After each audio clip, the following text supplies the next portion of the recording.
Honorable Mahinda Gondia, OSK, Minister of Arts and Culture.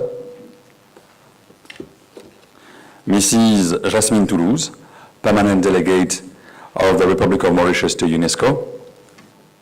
Mrs. John Bockus, Permanent Secretary of the Ministry of Arts and Culture. His Lordship, Mr. Hossein Ali, Lord Mayor of the Municipality Council of Port Louis. Mr. Gangabin, Chief Executive, Municipal City Council of Port Louis. Dr. Venkatraman, UNESCO Regional Expert. Mr. Bahadur, Local Expert. Dear participants present, dear members of the press, ladies and gents, a very good morning to you. I am honored to serve as your Master of Ceremony for this important gathering. Good morning and welcome to the Day 1 of the UNESCO Culture 2030 Indicators Workshop, focusing today on introduction and data screening and mapping for Dimension 1, environment and resilience. First of all, I wish to welcome all of you, participants, government officials, local stakeholders, UNESCO experts, and community actors who are joining us to explore how culture can be measured, valued, and integrated into sustainable development. It is in fact no coincidence that this workshop is being held here at the Caudan Arts Center. It is more than a venue. It stands as a symbol of how culture can drive the transformation and revitalization of a city. We all know Caudan represents the beating heart of Port Louis in motion, where heritage meets innovation and where artistic expression shapes the city's identity and future. Today, ladies and gentlemen, marks a significant step in a larger journey. Through the UNESCO Culture 2030 indicators, we have at our disposal a powerful framework to capture the real and measurable ways culture contributes to climate resilience, economic opportunity, education, and social cohesion. Our focus this morning, as I've mentioned, will be on Dimension 1, environment and resilience, a timely and essential theme that reminds us how culture practices, heritage sites, public spaces, and can all support environment and sustainability and stronger, more cohesive communities. To begin our proceedings, I now have the pleasure of inviting Mrs. John Bockus, Permanent Secretary at the Ministry of Arts and Culture, to deliver her welcoming remarks. With your applause.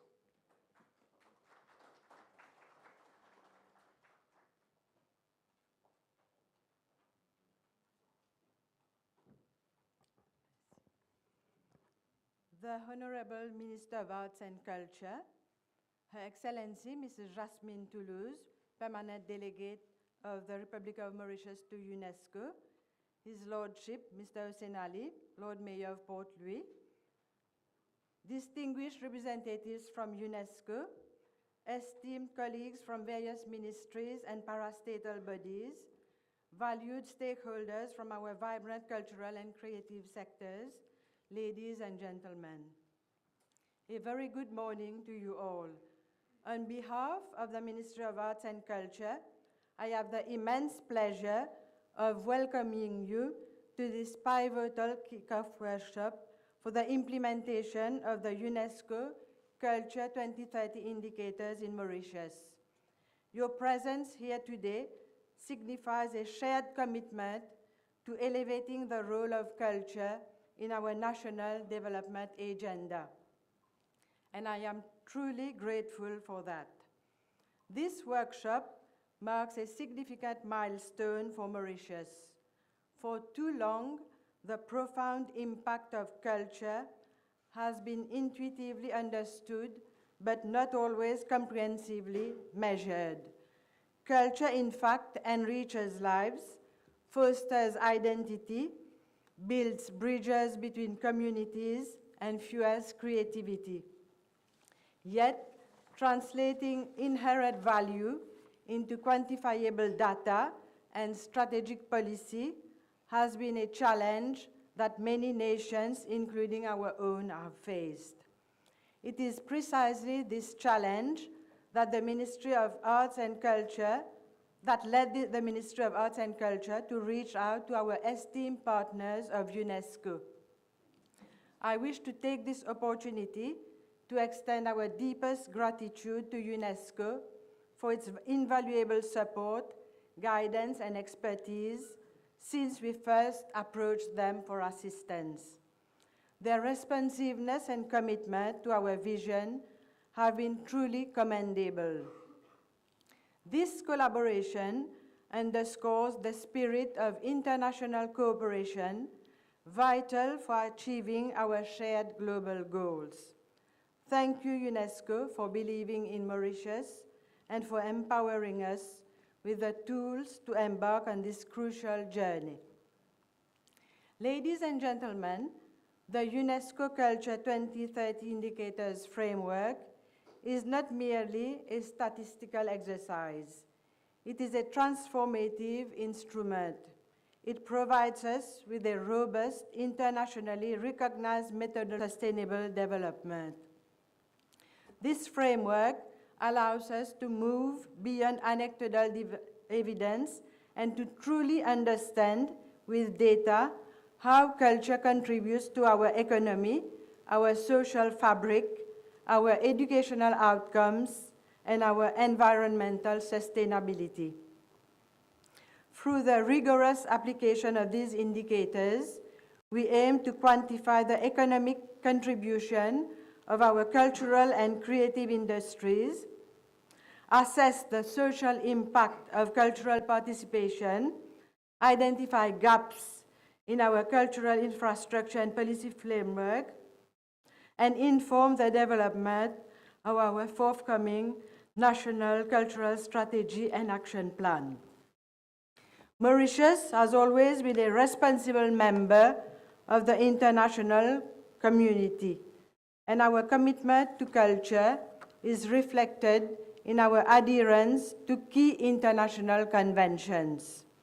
We have ratified significant instruments such as UNESCO Conventions on World Heritage, Intangible Cultural Heritage, and the diversity of cultural expressions. We are also signatory to crucial human rights accords like the International Covenant on Civil and Political Rights and the International Covenant on Economic, Social, and Cultural Rights, which underpin the right to cultural participation and expression. Our engagement extends to intellectual property rights to the TRIPS Agreement and the Berne Convention, and to labor rights through ILO Convention number 190, ensuring a safe and fair environment for our cultural practitioners. These ratifications are not mere formalities. They are foundational pillars of our national cultural policy, guiding our efforts to protect and promote our heritage and creative endeavors. We also have the legal obligation to submit regular reports on the implementation of these conventions. Compilation of appropriate data through the framework of UNESCO will be helpful. Dear participants, your active participation in this workshop is of paramount importance. We encourage open dialogue, critical thinking, and collaborative spirit as we delve into the intricacies of the UNESCO Culture 2030 indicators. Your insights and expertise will be invaluable in adapting the framework to this unique concept of Mauritius and ensuring its successful implementation. This is our collective opportunity to lay a strong foundation for a data-rich cultural sector, one that is recognized for its immense value and is strategically positioned to contribute even more significantly to Mauritius' sustainable development. Thank you once again for your presence and your dedication. Let us embark on this journey together with enthusiasm and a shared vision for a culturally vibrant and prosperous Mauritius. Thank you for your attention.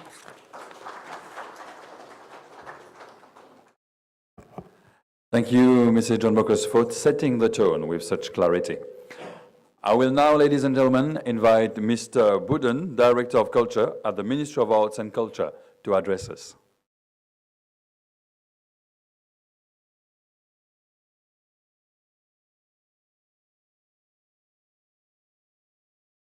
Thank you, MC.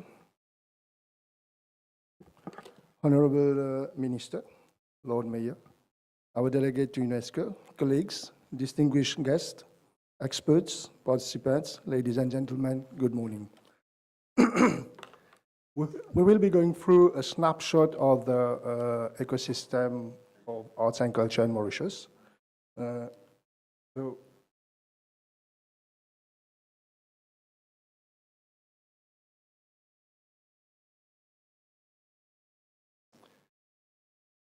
So the liberty to practice an expression is enshrined in our Constitution, Section 3, and there are various conventions which we have signed accordingly and which we have ratified. Mauritius in itself, we have a rich and diverse cultural heritage, and it is one of our strengths in making our economy so sustainable and developed as it is today. So our vision is to have a vibrant and inclusive culture that builds national pride, strengthens community, and grows the economy. We have to understand that culture is essential for peace, intercultural dialogue, and this is what enables the achievement of wider development.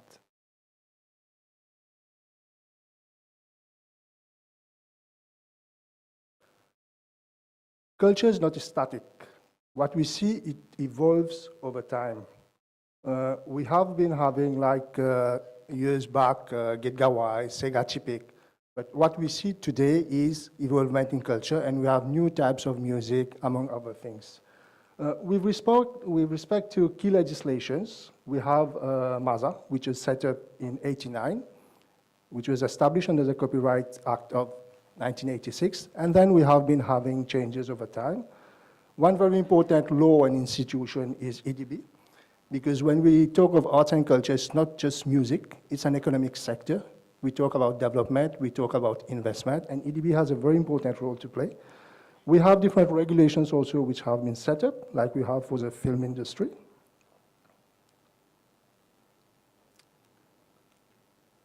Sorry.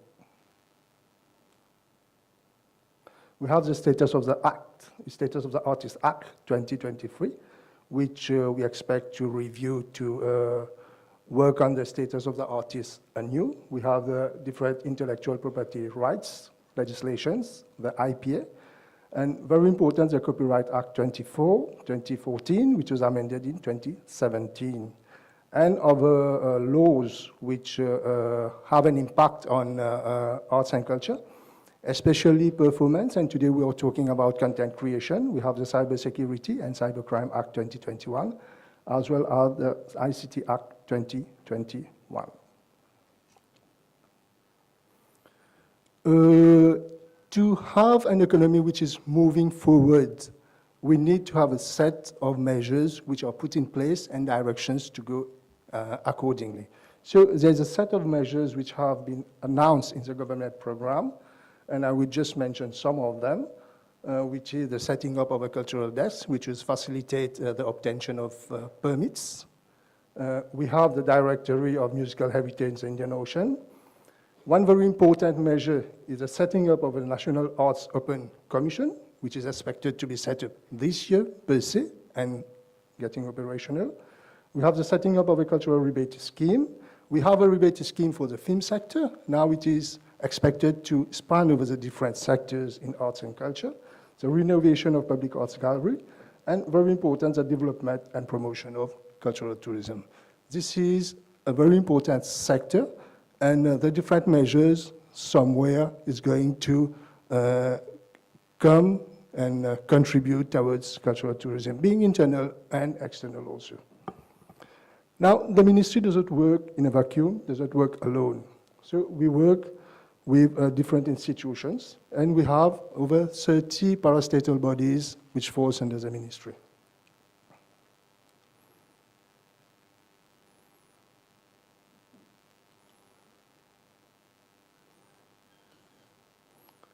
So one of the bodies is the Mauritius Museums Council. We have the Conservatoire National de Musique François Mitterrand. I'm sorry, it's just moving so quickly.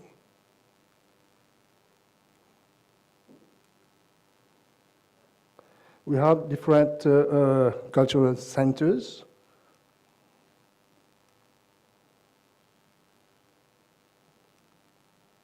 That's it. So we have different cultural centers.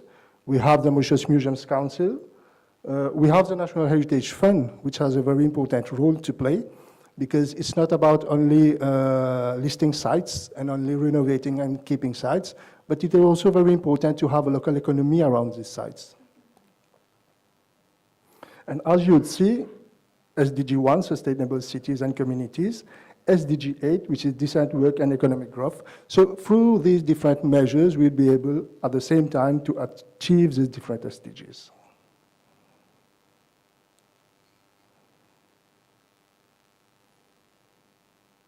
MASA also has a very important role, and one of the measures in the government program is to review the functioning of MASA, because it is time that, like for example, the collection and distribution of royalties for artists is more systemic, and we do not waste time into paperwork for collection and distribution of rights of artists.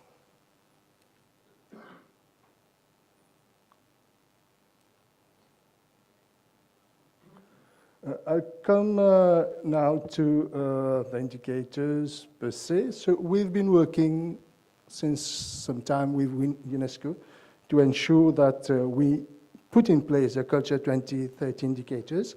The experts will be coming in more details afterwards on these indicators. But what is important to know is that we need to have evidence-based data.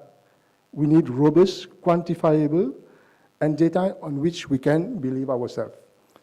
This would enable informed policy decision, strengthen the cultural ecosystem by identifying strengths, weaknesses, as well as opportunities within the cultural ecosystem so that we foster growth and resilience. And with the data, we'll be able to see what is the progress, and it would also bring accountability and transparency.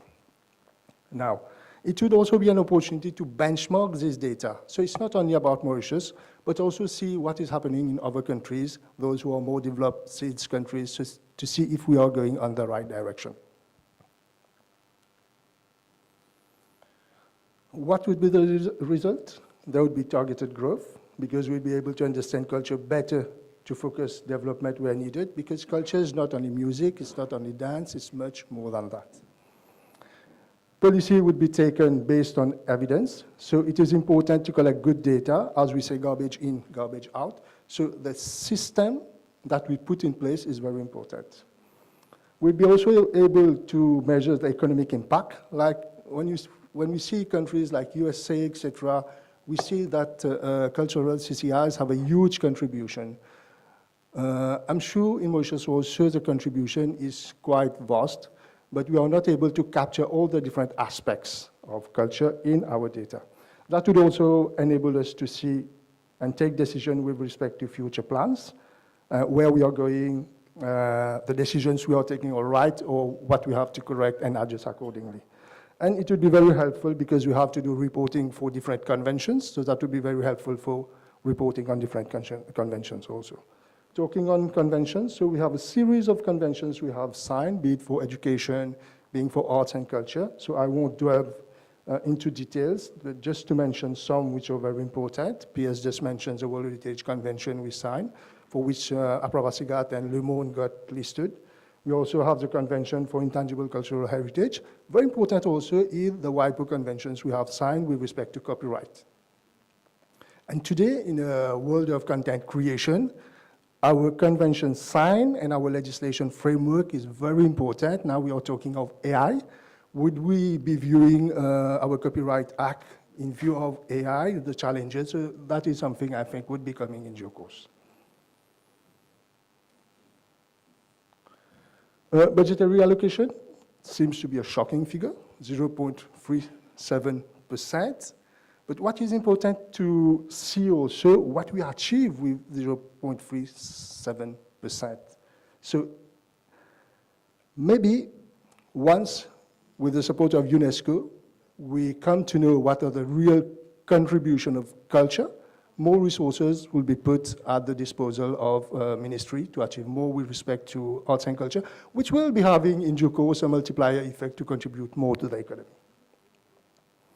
So the identified priorities for ICC for this study would be cultural and national heritage, performance and celebration, which is in itself a huge field, visual and craft, books and press, which contribute a huge amount. I don't know if this is already quantified by Statistics Mauritius in its data.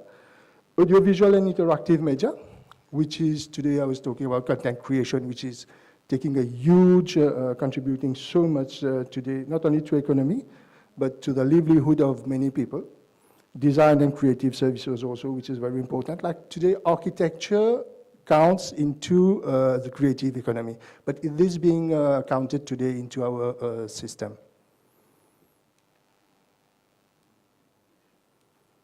Could we go to the next slide, because I'm having an issue with, yep.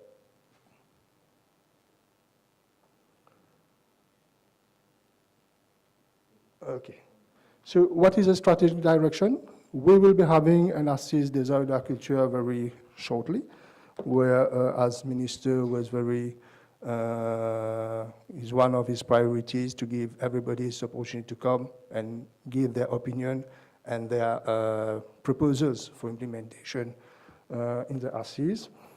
But these Culture 2030 indicators will somewhere be consolidating the proposals, because we'll be building a robust data ecosystem to inform policy and investment. Now, we would also be measuring the impact and especially guide future interventions. This should also enable us to collaborate with national and international partners, because we'll be having figures on which we'll be basing for negotiations. That's it. We have come to the end of the presentation. So just to end, I would like to thank everybody, especially the Minister, Permanent Secretary, the whole team who have been giving their support for this very important workshop. I'm sure we'll be working together to ensure that we have the data and the experts would have the data to be able to chart forward the way forward for the cultural statistics. Thank you so much.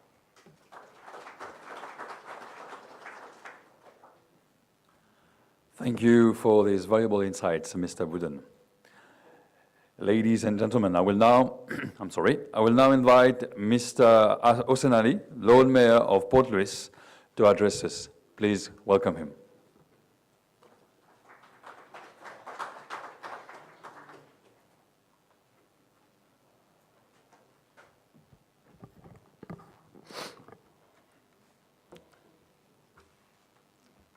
Honorable Mahanja Gundia, Minister of Art and Culture, Mrs. Her Excellency Mrs. Jasmine Toulouse, Permanent Delegate of Mauritius to UNESCO, Mrs. Marie-Anne Janik John Bacchus, Permanent Secretary at the Ministry of Art and Culture, Dr. Venkatraman, UNESCO Regional Expert, distinguished guests, all protocol observed, ladies and gentlemen. It is a great pleasure and gratitude that I welcome you all to the city of Port Louis for the opening ceremony of the UNESCO Culture 2030 Indicators Workshop. As Lord Mayor of this historic capital, I am honored that Port Louis has been selected as the pilot city for the implementation of this important initiative in Mauritius. This moment is not only symbolic, but also strategic. Port Louis, with a rich history and heritage, stands today as a living testament to the cultural diversity and resilience of our nation. From the echoes of ancient trade routes and colonial architecture to the vibrant Mauritius spirit, bustling local market, and contemporary arts movement, Port Louis captures the very essence of culture in sustainable development. Port Louis is home to a rich cultural scene. Visitors have access to cultural heritage sites, namely the Apavasigat, designated as the UNESCO World Heritage Site in 2006, and cultural landmarks such as the St. Louis Cathedral, the Jumamus,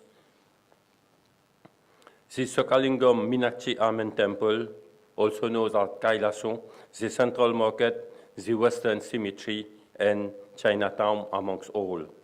About 80 national monuments are currently found in Port Louis.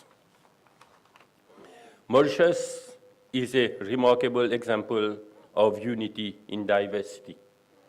In this small island, we are privileged to live amongst people of nearly all the world's major religions, coexisting in peace and mutual respect.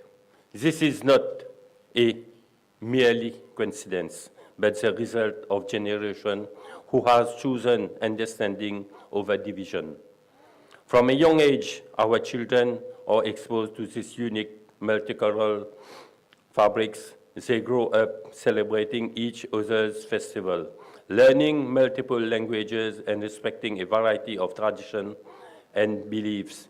It is through this daily experience of shared humanity that we, as Mauritians, learn to value dialogue, empathy, and inclusion. This social harmony is one of our greatest assets in inspiring model of peaceful coexistence in a world that often struggles with difference. It reminds us that diversity, when embraced, can be a foundation for unity and progress. The implementation of the UNESCO Culture 2030 indicators mark a significant step forward for both our city and our country. By participating in this pilot project, we are taking active steps to ensure that our cultural policy are data-informed, inclusive, and impactful. The time is also ripe to scale up our creative economy. Our music, cinema, literature, theater, and visual art are not merely forms of expression. They are engines of innovation, employment, and identity. This workshop marks a concrete beginning towards that vision. To our national and international partners, particularly UNESCO and the Ministry of Art and Culture and Cultural Heritage, I extend our sincere appreciation for your commitment and support. We look forward to work hand in hand with you over the coming months to strengthen the culture data ecosystem of Mauritius. To the participants here today, your insight, your expertise, and your dedication are invaluable.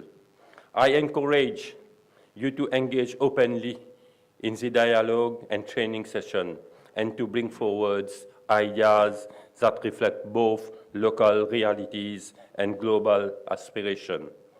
To conclude, I wish to reaffirm the commitment of the Municipal City Council of Port Louis to be a proactive and visionary partner in this initiative. Let us all work together to ensure that culture not only be preserved our past, but also shape our future. Thank you for your attention.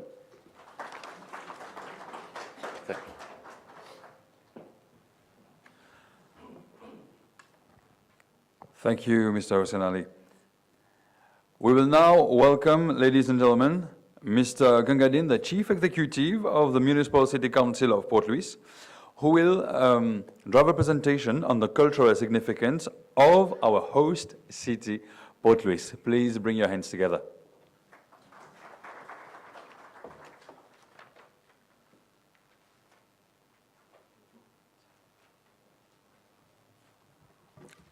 Thank you, sir. Honorable Mahindra Gondia, OSK, Minister of Arts and Culture, Mr. Aslam Adam Hussein Ali, Lord Mayor of the City Council of Port Louis, Mr. Jasmine Toulouse, Permanent Representative of Mauritius to UNESCO, Mr. John Bocas, Permanent Secretary of the Ministry of Arts and Culture, distinguished guests, ladies and gentlemen, a very good morning to you all. Today, I am going to elaborate about the cultural significance of the City of Port Louis.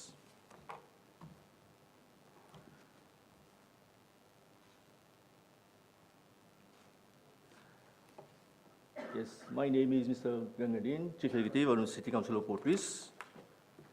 So a brief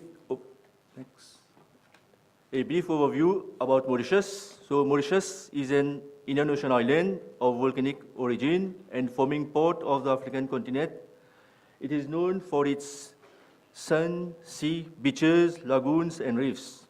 Port Louis is a city, capital city. I've got some panoramic pictures showing the sea, the sun, the beaches.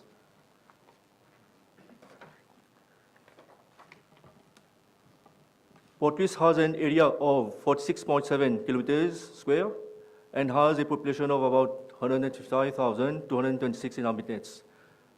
There are a transiting population coming to the city daily, either for work, business, or leisure, and which may reach some 200,000 to 300,000 visitors. Port Louis was conferred the status of city in 1966, and it is administered by a municipal city council of Port Louis with councillors who are democratically elected every 6 years. Port Louis is a place where all great events in the history of the country have taken place. The city is a birthplace of historical, political, social, and economic evolution of Mauritius.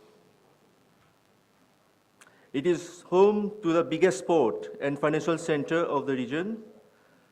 The capital city is a nerve center of Mauritius with government offices, including the colonial era government house, colonial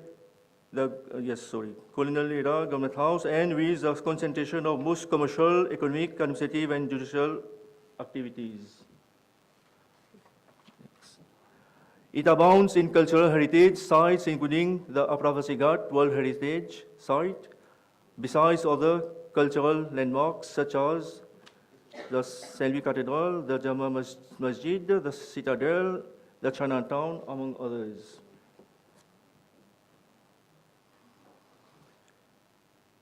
The world-class assets of the city are inter alia Jardin de la Compagnie, Municipal Theatre, Champ de Mars, Racecourse, Beach, the National History Museum. Port Louis has twinning agreements with Foshan in China, Saint-Malo, France, La Possession in Northern Ireland, among others.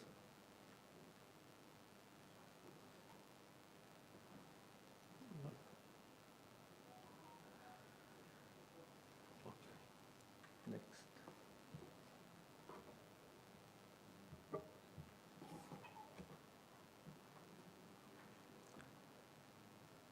Yes, about economic activities, it has been developing at a rapid pace since past 25 years with modern port facilities and ever-changing skyline, free port, and offshore activities.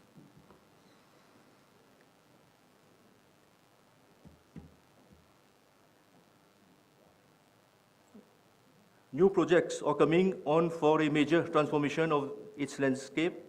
The city is already the business hub of the Indian Ocean and an unavoidable venue for regional as well as international conferences or other events. Some problems.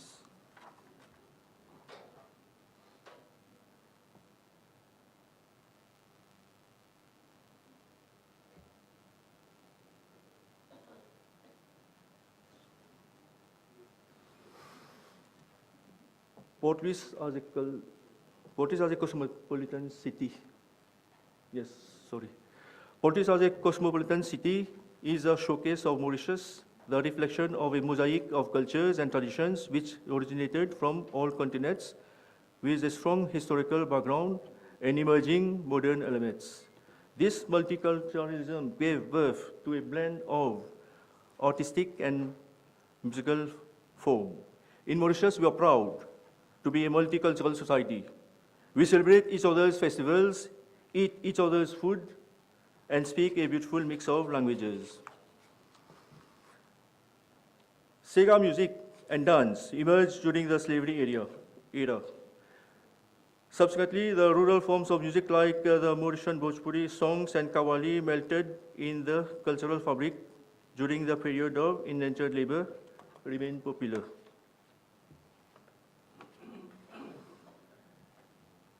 Musicians in Mauritius are talented, and throughout the years, Mauritian music has evolved to international standards.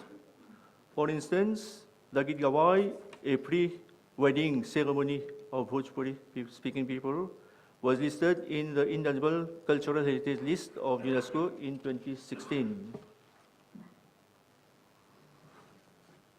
Mauritius is also member of the UNESCO Creative Cities. So Port-Louis is also a member of the UNESCO Creative Cities Network in the field of music since November 2021. The listing of Port-Louis as a creative city is in itself a feat, being a small city on the African continent, but challenges are many, as this city has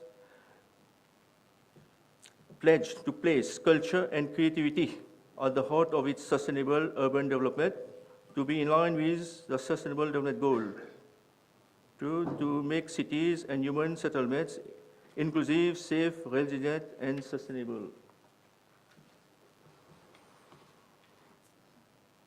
One of the projects which the City Council will implement to portray Port-Louis as a creative city is the creation of a cultural and artistic trail. This trail will depict landmarks in the city, be it architectural, cultural, artistic, or ecological. The raison d'être of the trail is to depict the cultural heritage of Mauritius, bring the architectural heritage of ancient buildings to the attention of the public, highlight museums for both foreign and local explorers, highlight landmarks in Port-Louis, highlight Mauritian gastronomy, promote touristic sites, allocate areas for musicians to perform, for instance, kiosks or other places.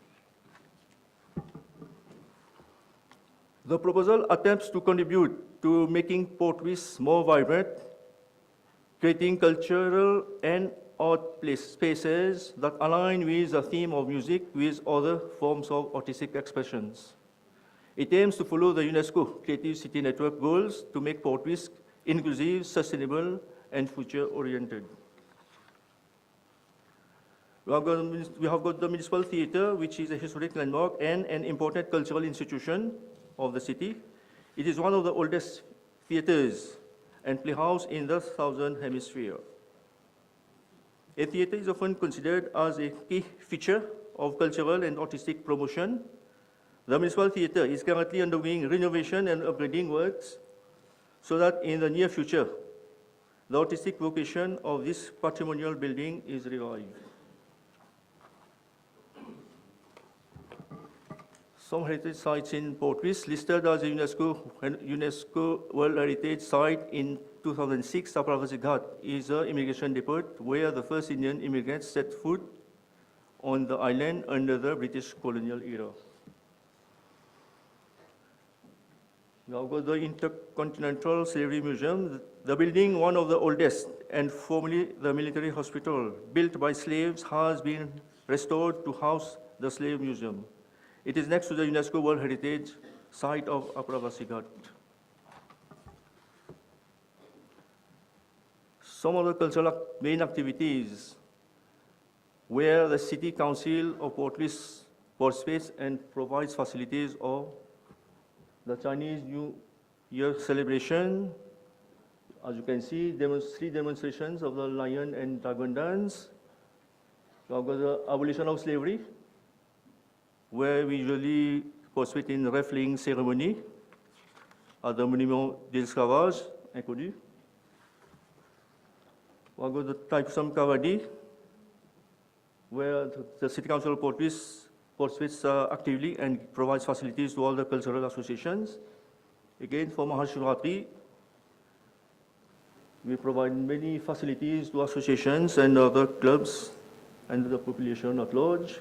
The Sege Day is a commemoration of the death of Joseph Reginald Topis, also known as Kaya. We got the National Day celebration, flag raising ceremony at the City Hall, and facilities provided to nurseries, infant schools, cultural show, talk by historians. We got the Yugadi celebration, cultural and fashion show with the participation of local and foreign artists, and other competition, Rangoli, culinary demonstration.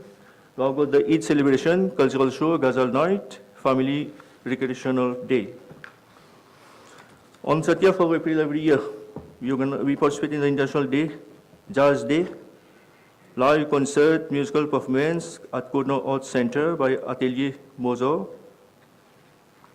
I've got the Chinatown Food and Cultural Festival, where we participate actively and provide facilities. On 21st of June, every year we participate in the Music Day with facilities and participation by local artists. I've got the Diwali celebration, festival live, simulation of the city hall, musical shows with performance of local artists accompanied by orchestra and band. I've got the Christmas celebration, where the council provides facilities and gifts to children and nurseries. End of year celebration, musical show and cultural show at the City Hall. And we also participate in several other activities at the Caudan Arts Center in collaboration with the City Council, music hub for music, arts, cultural events, play and concerts, exhibition, theatrical shows, concert, live band performance. Atelier Mozart, creation of orchestre de la jeunesse de Port-Louis. Café du Vieux Conseil, in collaboration with the city, we participate in live band performance and local cuisine restaurant. This is an annual event. Okay, thank you very much.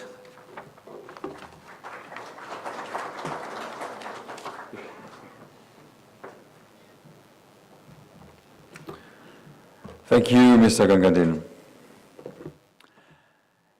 Dear guests, we will now move to a message from UNESCO's Assistant Director General for Culture, Mr. Ernesto Otone, who is joining us virtually through a special video message. I will now kindly ask you to view the screen, please. Excellencies, dear experts, dear participants, dear colleagues, I'm very happy to welcome you to the workshop of the UNESCO Culture 2030 Indicators Project. I sincerely thank the national and local authorities for their support and their willingness to implement these indicators. Supporting of our member states in the implementation of the national and local development programs through culture has always been at the heart of the mandate of UNESCO's cultural sector. It is this challenge of lack of data in the field of culture that brings us together today. Without exhaustive and reliable data on the cultural sector to feed national and local statistics, it is not possible to guarantee that culture will be effectively integrated in the long term in discussion, strategic plans, and implemented policies at national and local level. The Culture 2030 indicators aim to help decision makers to build a solid and coherent discourse based on concrete data on culture and development. This is an innovative initiative aimed at establishing a methodology to highlight the role of culture in the implementation of the Sustainable Development Goals. The indicators were developed in close collaboration with the UNESCO Institute for Statistics. We would like to thank all of the participants who are joining us today. We are counting on your collaboration and commitment to support and make the process of implementing UNESCO's Cultural 2030 indicators a great success.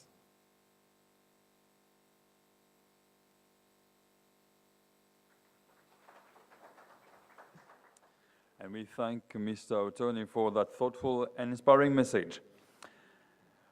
We can now continue with our opening segment, and I now have the honor of inviting the Honorable Mahendra Gondia, OSK, Minister of Arts and Culture, to officially open this workshop. Ladies and gentlemen, please a round of applause.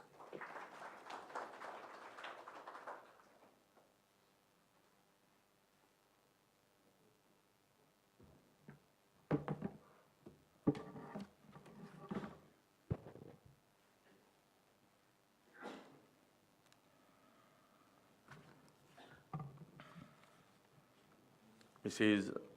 Jasmine Toulouse, Permanent Delegate of the Republic of Mauritius to UNESCO. Mrs. John Bacchus, Permanent Secretary of the Ministry of Arts and Culture. His Lordship, Mr. Hossein Ali, Lord Mayor of the Municipal Council of Port Louis. Mr. Gangadin, Chief Executive, Municipal Council of Port Louis. Mr. Budan, Director of Culture. Mr. Venkataram Raman, UNESCO Regional Expert, Mr. Bahadur, Local Expert, dear participants present and online, a very good morning to all of you. Culture is not a luxury. It is a necessity for human development. These words remind us that the richness of our heritage is not just a source of pride, it is the foundation upon which we build our identity and our future. It's a great pleasure to be here today at the kickoff workshop for the implementation of the UNESCO Culture 2030 indicators in Mauritius. We are embarking on a significant journey, one that will offer invaluable insights into the role of culture in our nation's sustainable development. I extend a warm welcome to our esteemed local expert, whose deep understanding of our cultural landscape will be crucial to this process. A special welcome as well to the regional expert nominated by UNESCO. Your presence and expertise are most appreciated. And of course, I warmly greet all representatives from government ministries, local authorities, artists associations, and NGOs. Your participation reflects the strong collective commitment we share towards enriching our cultural heritage and leveraging its potential for national progress. Over the next 3 days, we will explore the intricate framework of the UNESCO Culture 2030 indicators, a pioneering tool that includes 4 key themes and 22 indicators.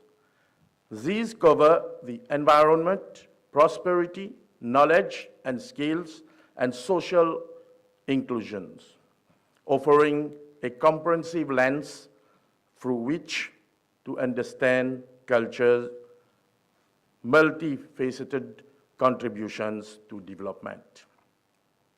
By gathering robust and reliable data across these indicators, we will gain a clearer and more picture of the cultural landscape in Mauritius by highlighting our strengths, but also identifying the areas where greater investment and attention are needed.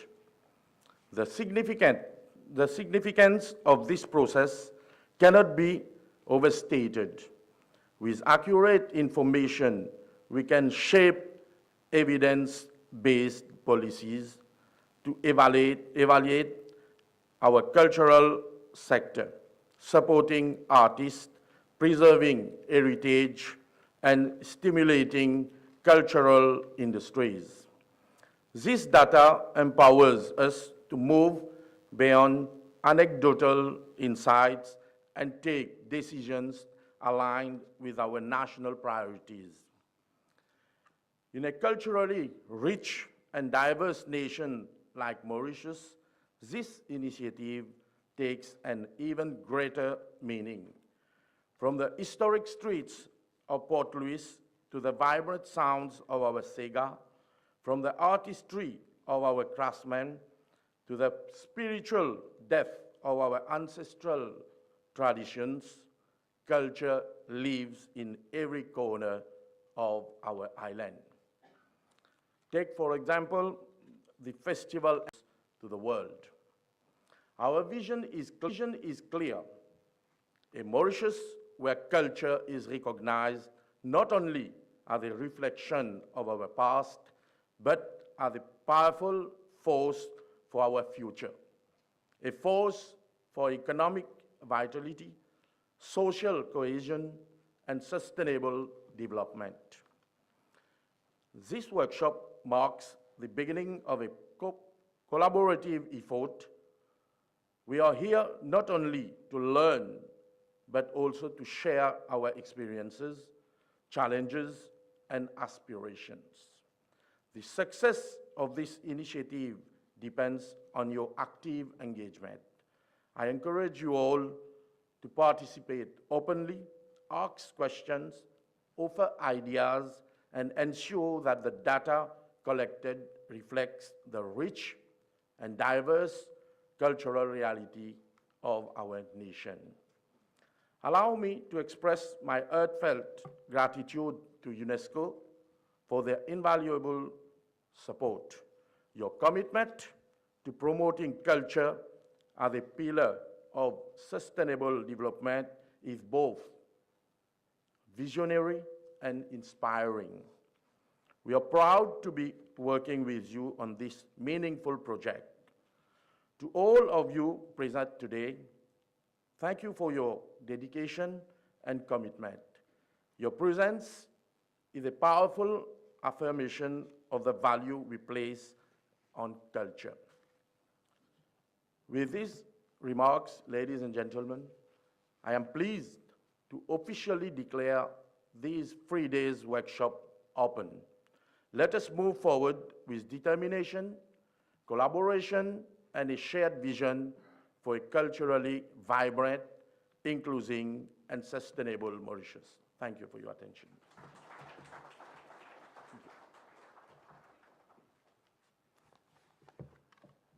Thank you, Honorable Minister, for your inspiring message and for officially launching today's session and the 3 days. Ladies and gentlemen, dear participants, I will now invite you to move downstairs for a short coffee break and invite you to be back within 15 minutes, please. Thank you very much.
Hello.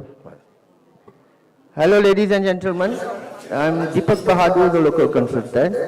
I will please be seated because otherwise we will be late and it will be captured on time. Thank you.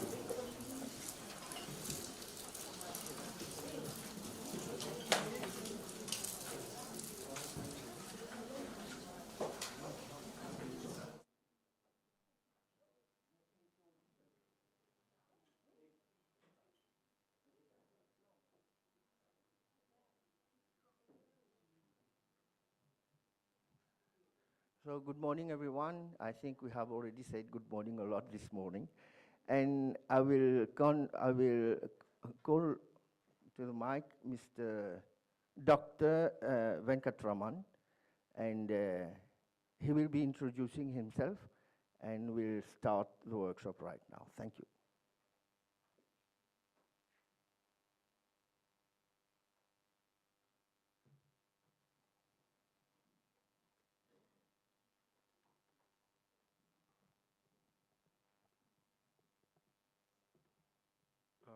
Very good morning to you all. So, let me first thank Ministry of Arts and Culture for inviting me and for this initiative to implement this Culture 2030 Indicators project. It's my first visit to Mauritius. I came last night, so I'm still trying to catch up on many things. It was good this morning presentation. A couple of presentations, maybe it may not be it will be very familiar to you, but for me it was a learning experience of getting information about Mauritius. And so before we proceed with this session, just few things I thought I will make some general remarks to set the tone, give the context for this workshop. First, you would have noticed that everyone is struggling to pronounce my name, so don't ever struggle. Just call me Venkat. So that makes your life easy. I have this problem. Although you see the culture starts from here. Everyone asks me, I see only one name? Because people say, we know people from India have two names. I said, no, that's where you don't know about India. We also have people with one name, that's me. I've come from southern part of India. So for ease, you call me Venkat. So that's it. Then regarding the little intro about me, because I have requested Mr. Deepak Bahadur to, after this session, I requested that every participant should introduce them, because this is not a lecture session or one-way thing. We want to work with you. So it will be one way to get to know who is there in this hall and where you come from, because we are talking about information and data on culture that is spread across every other sector and every other departments and institutions and ministries. So it will be nice to know from you who you are and where you come.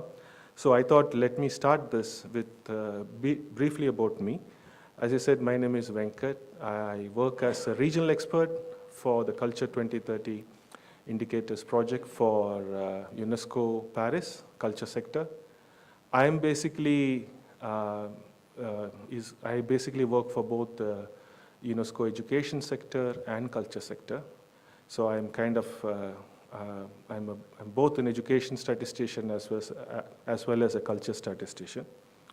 And with regard to this Culture 2030 framework, you all have your the conference folder, and in that folder you have this document called Concept Note 2025.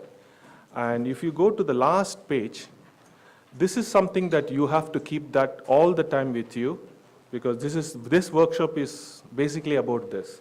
It says thematic indicators for culture in 2030 agenda. So all we are going to discuss, everything is about this particular picture, this particular page. So, and we'll be explaining this, and the next 3 days.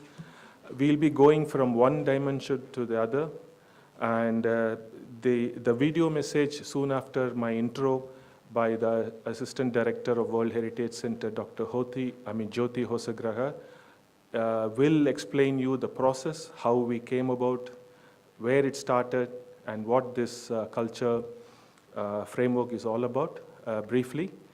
And then we will start with the technical sessions, where today we will cover the dimension 1, and then tomorrow we'll have dimension 2, 3, and 4. And on the last day, we will sort of put together and develop a work plan. We look at what sort of data that needs to be collected, because we're going to identify what data is there. So basically, what I want to tell you is this particular project, this process of implementation of this Culture 2030 indicators has basically 5 steps. What we are now today, we are doing, we call this as the preparatory phase or the preparatory workshop. So we are basically preparing with all the various experts and officials connected with culture or institutions who are working on culture to come together, and we go through this framework. We try to understand what this framework is, what are these indicators, because basically this 4 dimensions of this framework has 22 indicators. So we are concerned about the data that we need to collect for these 22 indicators and whether we have this data.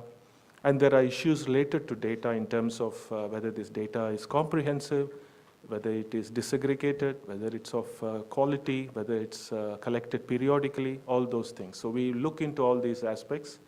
And then once we have an idea, then we basically prepare a work plan because this is a time-bound activity. So I think we will be requesting you again that this is a time-bound activity. So when we start collecting the data, our consultant and our officials from Ministry of Culture will be coming out to you, requesting you to provide the necessary information that you will identify today. So the data collection is the second phase. Today is the preparatory phase, where we understand the framework, we map out as to say what data is there or not, and we prepare a timeline to how to finish this project within the next few months. And then comes the second phase, which is the data collection, where we will reach out to you to send us the information. Just to let you know that in this project, we are going to deal with the data that is available.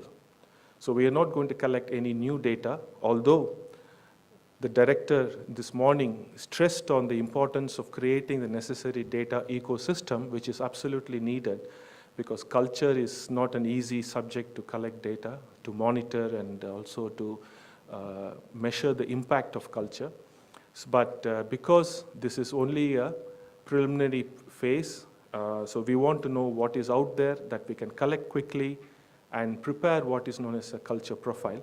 So the second phase is data collection. So once we have the timeline after this workshop, we will set a time by which we will expect the data to come from various sources. And then this data will be uploaded into the data portal of UNESCO. It will be the third part of this project. And then the fourth part is basically analyzing the data that we have got. We prepare a report, and we'll also prepare we call it as the Mauritius culture profile. So it basically gives a snapshot of what's there, where Mauritius is in terms of these 22 indicators and 4 dimensions. And then finally, the fifth and the final phase of this project will be dissemination. Basically, we'll share the results of all this exercise that we'll do, and we will be, through a workshop, we will share the results. So that's basically it's about it. And soon after the video, you will understand the history of this context of how the culture framework was developed. It's a very challenging concept, as you know. Even before that, before talking about the Culture 2030, there is one aspect that you all need to know, probably many of you know, is we are trying to align this culture framework with the Sustainable Development Goals. Now, as you know, in 2015, when the SDGs were formulated, culture didn't take any major role in the indicators. You have 17 targets, 17 goals, 169 targets, over 230 odd indicators, and you only have one indicator dedicated to culture, which is in SDG 11, where there is one indicator on contribution in terms of fund allocation for cultural heritage sites. So basically, the question was raised about how do we kind of understand the role of culture in sustainable development. As you know, the SDGs itself is based on this 5P principle of people, planet, prosperity, peace, and partnership. And in all these 5Ps, culture also has a role to play. So therefore, culture has a role in almost all the SDGs. And if you look at this framework, out of, as you know, the SDGs, the 16 are the thematic ones, and 17 is cross-cutting, it's a partnership. Out of 16, if you look at this framework, nearly 13 SDGs are covered, plus the 17, which is the partnership target goal. So basically, with that need, way back in the late, even before 2015, UNESCO has been trying out to develop a kind of a framework for integrating culture, aligning it with sustainable development. But since SDGs, there was a greater need to develop a framework. So after several discussions and technical discussions and work with international partners and experts, this framework has been developed, which is now being implemented by many cities and countries globally. And I'm very happy that Mauritius is one other country that's going to kickstart this process. So with these few words, I'll be presenting the 4 dimensions. Feel free to raise any points, any clarifications you may need. We will have a group work also after each dimension. So there'll be more opportunity for us to exchange ideas and learn. And wherever all the 4 presentations, technical presentations, are available. So I would encourage all of you to download the presentations, because each of the presentation is over 55 slides. It's impossible for me to cover each of these 55 slides, but I'm going to touch upon the basic idea behind each dimension and all these indicators under each dimension, because this, as I said, this is only the preparatory phase. So we are not actually collecting data. We are going to understand what's there, what it comprises, and whether you are coming from various departments and institutions, whether somewhere out of these 22 indicators, whether your institution has some data, and is that something that we can use for calculation of that indicator. So that is your kind of contribution we would expect. So we will have more time to discuss and deliberate, and hopefully by end of day 3, we'll have a very good idea about what is out there, the data that is we need for this Culture 2030 indicators, and also we'll have a kind of a work plan with which the Ministry of Culture can work and try to get the necessary information and prepare the culture profile. So now I request the IT team to play Dr. Jyoti's video. Thank you.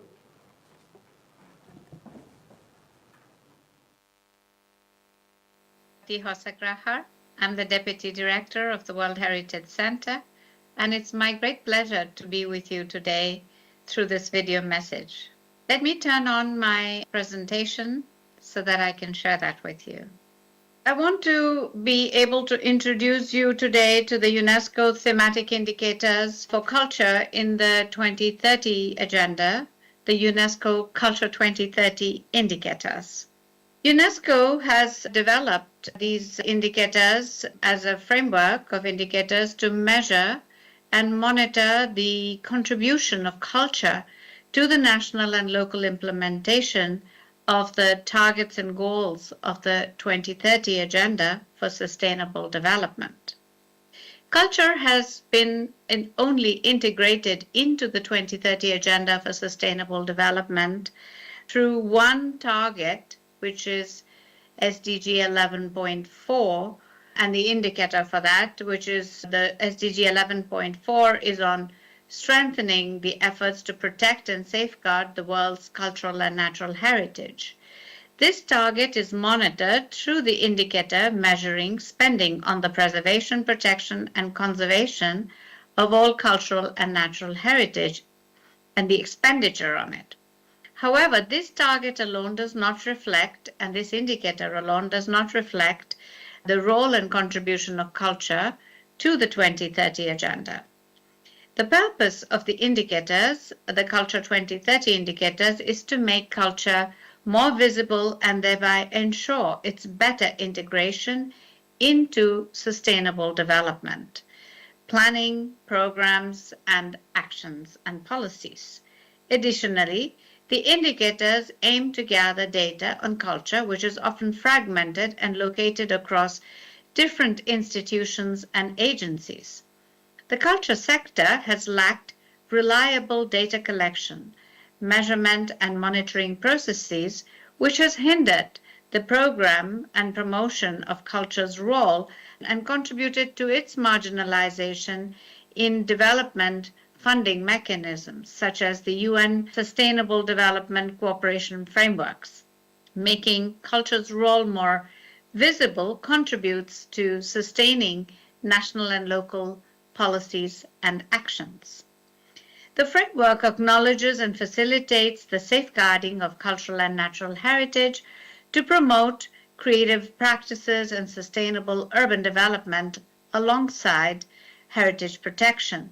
It helps identify and understand trends and build knowledge around culture. It recognizes and strengthens the transversal role of culture in sustainable development, both as a sector of activity by itself and across other sectors.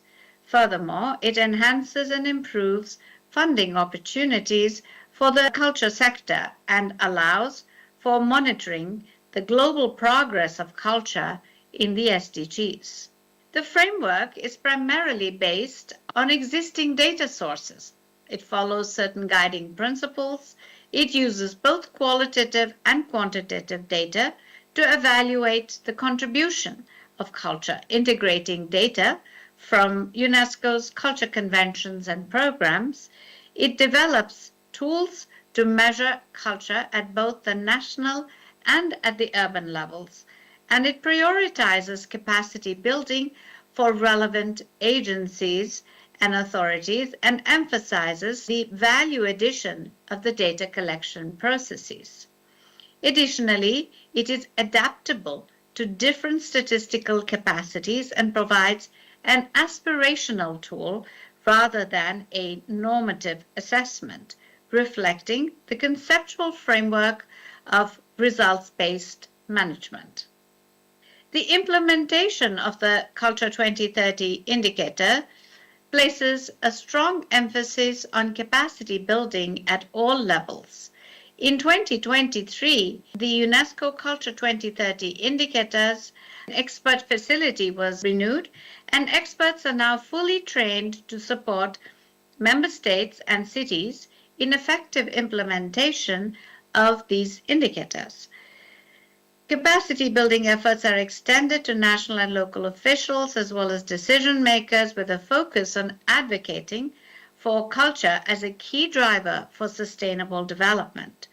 This approach ensures that all stakeholders from local communities to national institutions are empowered to integrate culture into their development agendas. To support this, comprehensive capacity building materials have been developed ensuring the effective implementation of the indicators and enhancing the capabilities of those involved in this important work. The development of this set of indicators was carried out in the early 2017, where we analyzed, tested the methods and approaches for measuring culture, and then reviewed the Culture for Development Indicator Suite, the CDIS, and their implementation in 17 countries. Later, in the second half of 2017, we framed the concepts and identified 60 indicators to assess the targets, creating the first draft of the indicators. To present this draft, we held an expert workshop in September 2017 with 43 experts and several organizations and institutions such as World Bank, UNDP, UN Habitat, UNEP, Eurostat, and many other individual experts from all around the world were involved. In January 2018, a second workshop was held to refine the indicators. This was a smaller workshop with 27 experts as well as representatives from different UNESCO culture conventions to detail the methodology and update the draft. Then, from February to September 2018, we developed the methodology, creating technical guidelines and securing the implementation guidelines at national and urban levels. The UNESCO Institute for Statistics was involved from the very beginning. In May of 2019, we held a major consultation with all member states and received feedback that was extremely useful in refining the indicators. And this was published at the end of 2019, while the methodology publication was launched during the Forum of Ministers of Culture in November 2019. Early 2020 was dedicated to preparing for the pilot implementation, and in June of 2020, during the pandemic, we held the first international workshop to train those joining the UNESCO expert facility, which is now established and composed of experts from different countries. We have more than 45 different experts from around the world. The first data collection cycle from the UNESCO Culture 2030 indicators has been a significant step, and this started in 2021. We selected Cycle 1 countries and cities and formalized agreements and began the development of the data bank for the indicators, and the implementation officially was kicked off in 12 countries and 14 cities around the world in all regions of the world. And in 2022, the program continued its implementation in these countries and cities. And in 2023, we analyzed the results and started refining the methodology to improve the indicators. In 2024, the second cycle of implementation started in additional countries and cities, building on the experiences and lessons from the first cycle. Here is a display of the framework of the thematic indicators, which you see is structured in 4 dimensions corresponding to 3 pillars of sustainable development, the environmental, economic, and social pillars, and then also knowledge and skills as a dimension, considering the prominent role of UNESCO's mandate in fostering education and building knowledge and skills. And as you see here, also gender is transversal across all the 4 dimensions, as is international cooperation. With the adoption of the 2030 Agenda, all the 6 UNESCO Culture Conventions have been incorporated relevant SDGs into their implementation and monitoring mechanism, which has been taken into account in the development of the Culture 2030 indicator methodology.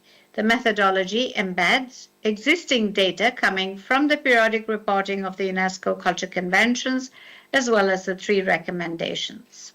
Gender equality is addressed cross-sectionally across sex disaggregated data and identifying gender aspects in policies, laws, and approaches. I would like to share with you a very brief video on the steps for the implementation of the Culture 2030 indicators.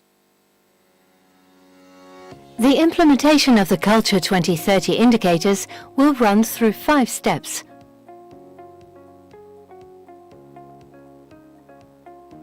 Preparatory phase.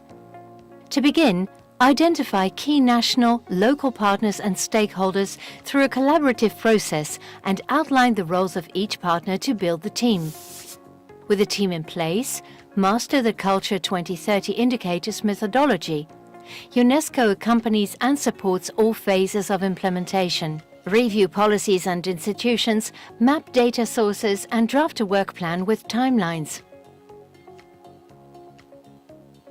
Kick off implementation by organizing a stakeholder workshop. Data collection phase. Data is extracted from a variety of data sources. The team collects the raw data and places it in data tables to construct the 22 indicators. Local experts produce a technical report after collating and analyzing the output.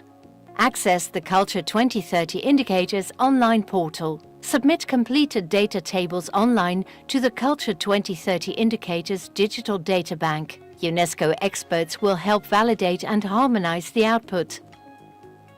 Data analysis phase.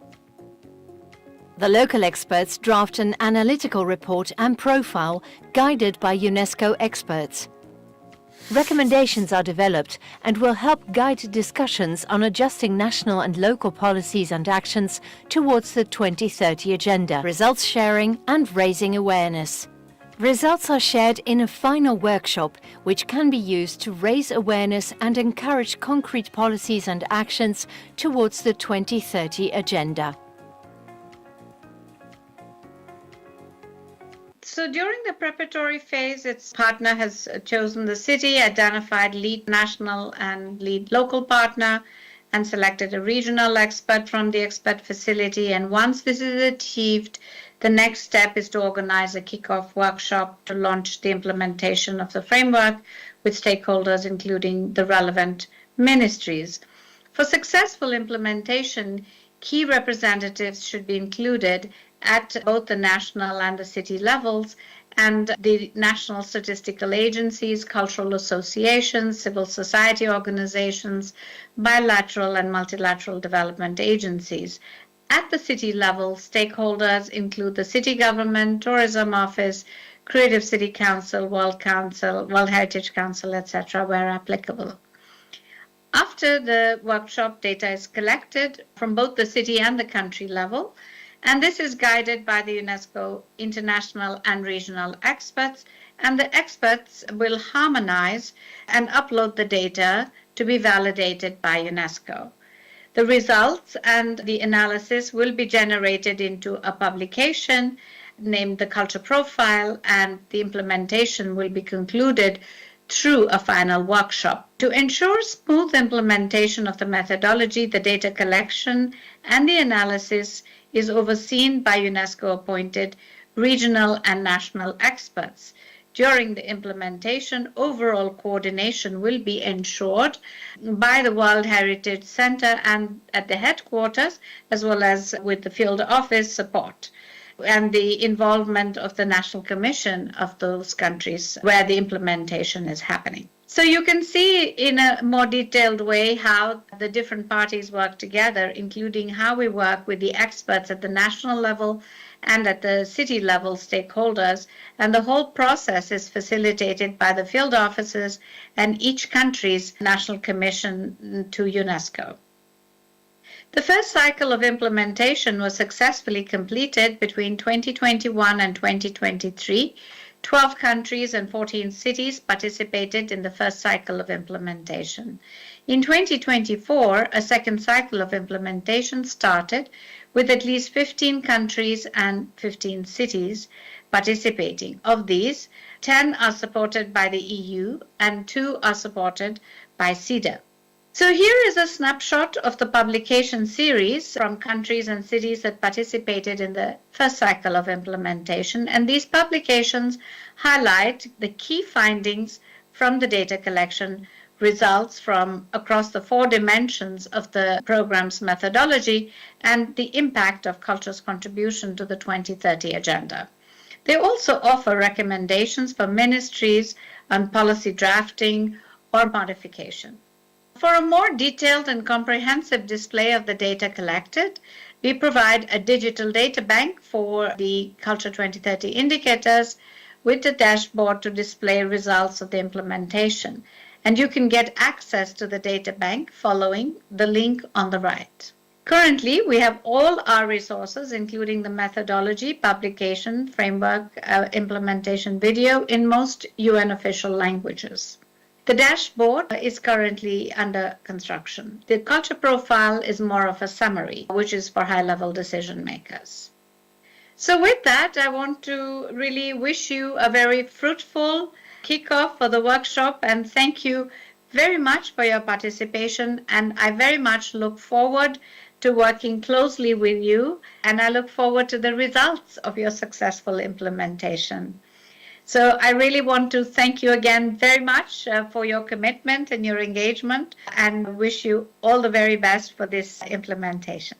Thank you.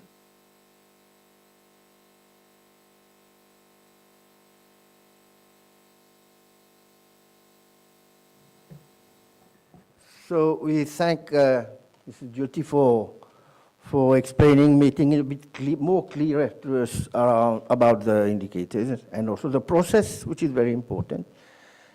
Now we have a session of question and answers following these presentations. Anyone, can we have the mic or something for questions, if any? Yes, we have the first question. Mrs. Natalia.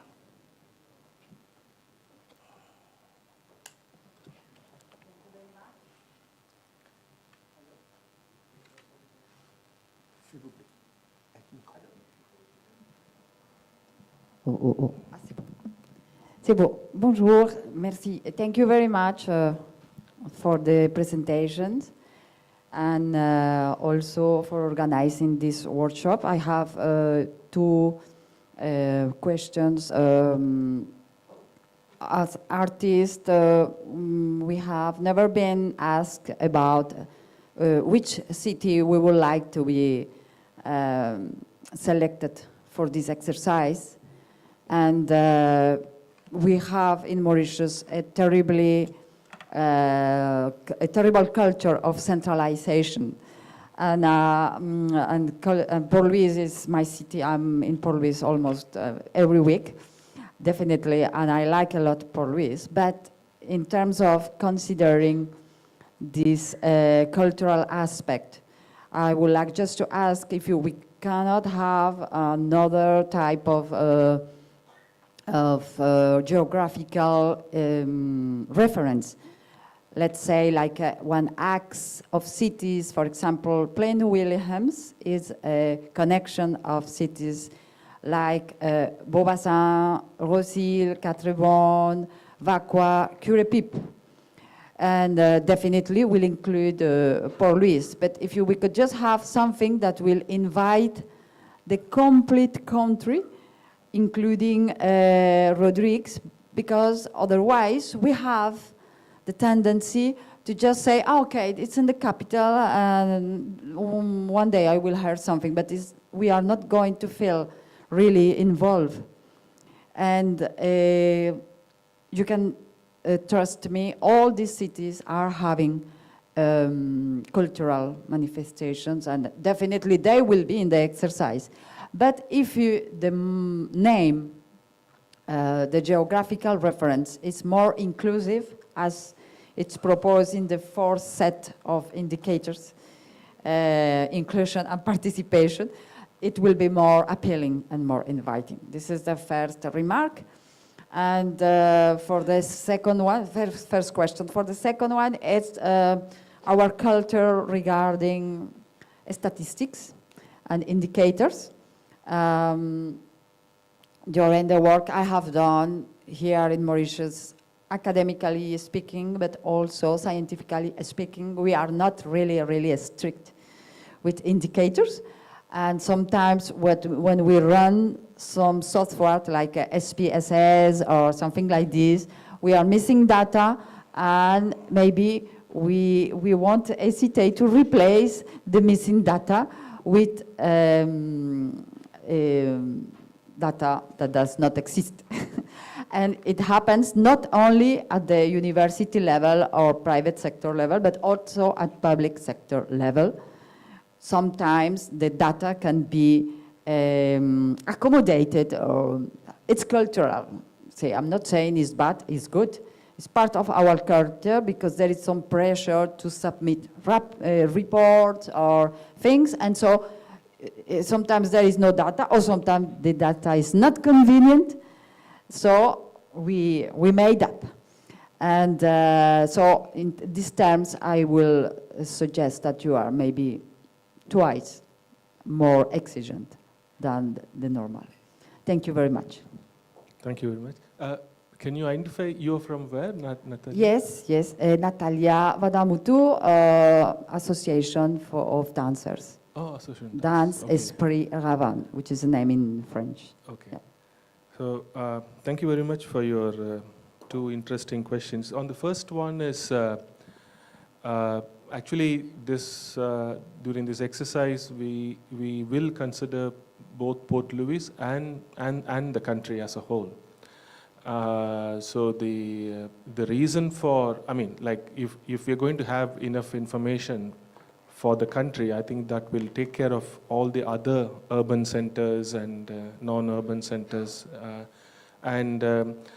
Going for city is primarily because almost in most countries, predominantly the one major city is selected just from the fact that there is likelihood of data is going to be available.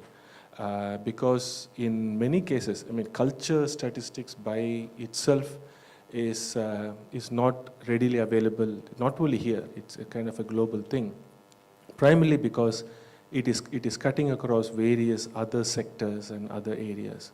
So it's not readily available. So that is one of the purpose why this framework is being developed, for us to be able to understand first, what culture is, because quite often, sometimes people have a very narrowed view of culture.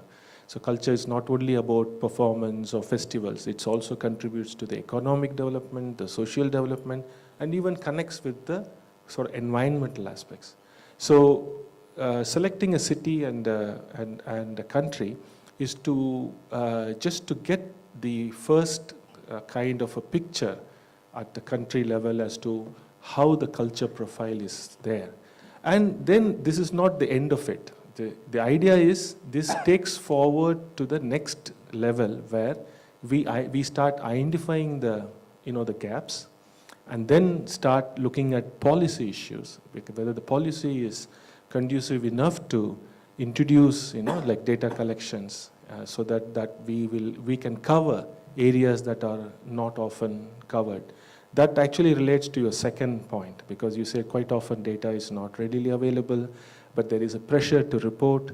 So this is basically when we talk about culture statistics, we always say no data is a data, because the fact that there is no data on that particular thing, it also tells us there is a need for data. So that itself is a piece of information.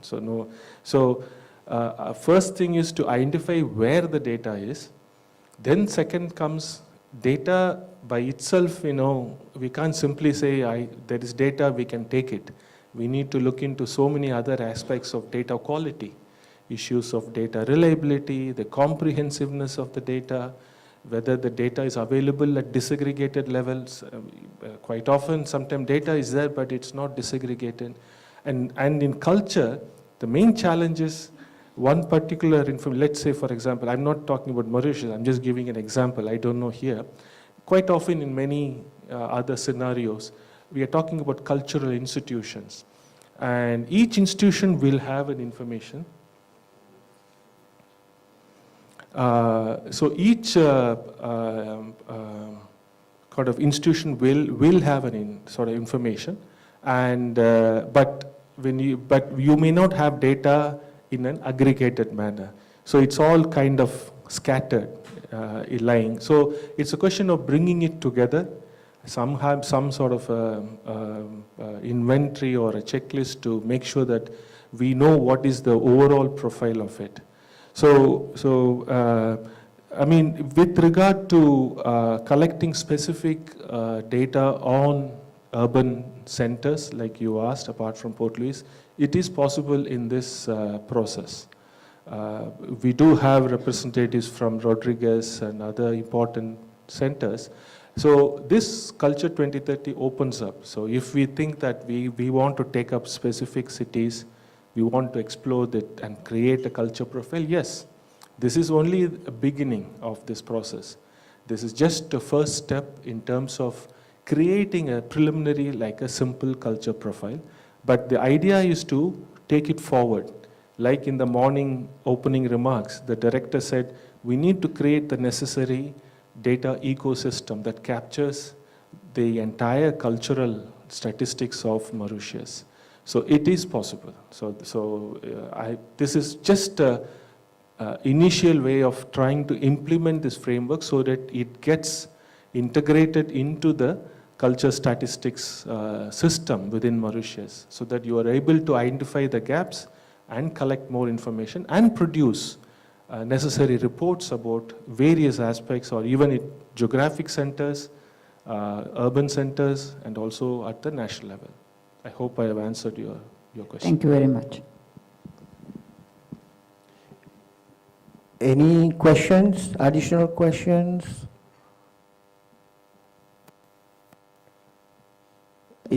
Yes, please introduce yourself, please. Okay, this is the table for questions, you notice. Hello, good morning. I'm Astrid Audibert. I'm the coordinator of the support program to cultural and creative industries in the ocean region. Indian Ocean region. It's a program implemented by the Indian Ocean Commission and funded by the French Development Agency. So it's not a question, it's just a suggestion. You did a really remarkable presentation of the framework, this UNESCO framework. It's very important, but you know, sometimes we need to have, to go beyond the data and figures, and we need also to have lessons from other, something more, maybe more concrete. And I'm thinking about the examples of Costa Rica or Uganda. These countries, they are ahead. They're really advanced in this approach. And maybe it's possible during the presentation, maybe to focus on how is it when, and why is it worthy and important to do this exercise, collective exercise? So it gives us a kind of dynamic and also enthusiast, I think, about the exercise, because it's concrete and we know that it's working and it's worthy as well. Thank you, Astrid. So nice meeting you, finally. Actually, you made a very good point, and we have actually planned something like that. Tomorrow and day after tomorrow, we'll have an international expert by name Ms. Naima Labil. She has done the same exercise in Morocco. So her intervention will be based on her experience, what happened in Morocco, the kind of challenges in terms of collecting data, this. So she will make two interventions tomorrow and on day 3. So this is we decided to have this mainly because to get a kind of a perspective of a country that has completed this process, and asking the expert to contribute. Thank you.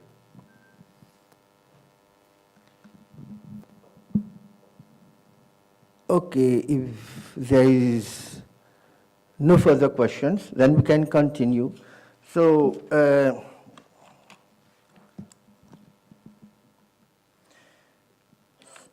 you know, when we started the process, there were UNESCO and the ministry who had a team working on it. And the team, up to now, is the ministry, the municipality of Port Louis, and the UNESCO. With this workshop, we have expanded the team. Now, who are the team? For the implementation, it is all of us. In most countries, when I talked to Mr. Venkatraman about his experience in other countries, we thought that the team will be around 50 persons. But the commitment of the ministry is very important. They didn't restrict any invitation. And today we are around 100 participants. So huge a team. So much data we can have. So it is good to introduce. We have some time for some introduction, because we don't want, we are a team, so we need to know each other. So we'll pass on the mic to each, just your name and the institutions that you are in, so that we can know each other better. On my part, I am Deepak Bahadur, a local expert, and as Mrs. Nathalie said, statistics is very important. And maybe I'm here because with my background of statistics, because I worked for 36 years in the statistics office, and more than 10 years as deputy director, and covered almost all the fields of statistics. And my colleagues are here. We are a good team. And you're going to hear of me during the next 2 months or more, because I will be in contact with you, with my team, of course. There is Yusuf Baksu also with me, who will be contacting you for the data and clarify any data problem that you have. So I've already introduced myself, a bit long, but I will pass on the mic now, just your name and your institution, so that at least we know each other. Thank you.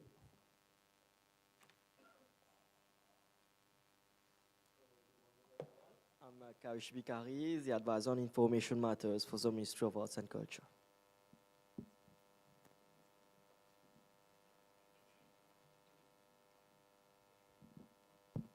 Good morning, everyone. I am Mrs. Brinda Payandi, Deputy Permanent Secretary of the Ministry of Arts and Culture. Ashvin Kamraz, Advisor to Minister of Arts and Culture. Arvind Budan, good morning, everybody, Director of Culture. Anupama Chamanchumu, Deputy Director of Culture.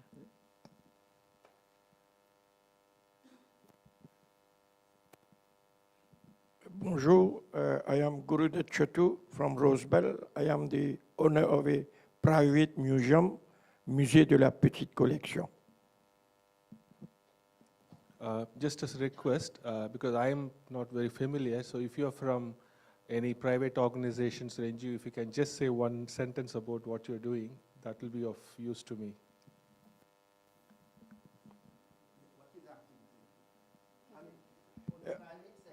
Yeah.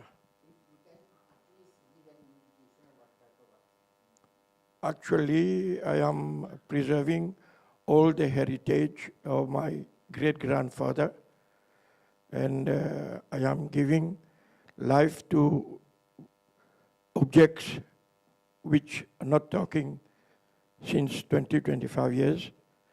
And I am also exhibiting exhibition of old photographs of Mauritius, and all different artifacts of the island. Good morning, everyone. I'm Shashti Raghu, and I'm from the Ministry of Arts and Culture. Good morning, everyone. I'm Mr. Sarvesh Kunja, Assistant Permanent Secretary at the Ministry of Arts and Culture. Good morning, everyone. My name is Harshil Gokul. I'm from the Ministry of Arts and Culture.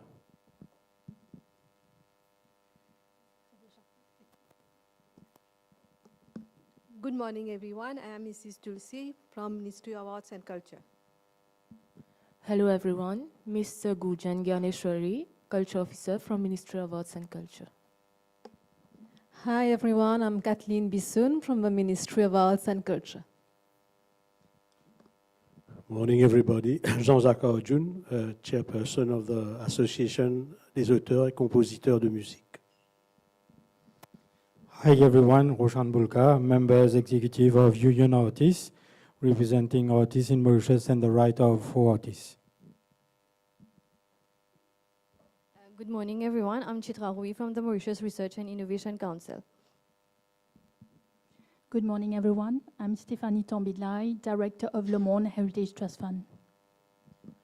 Good morning, I am Claude Zirico, Director of Conservatoire National de Musique François Mitterrand. Good morning, everyone. I'm Ambedkar Tilakdari, Manager Financial Operation, Ministry of Arts and Culture. Good morning, Kevin Getty from the Mauritius Film Development Corporation.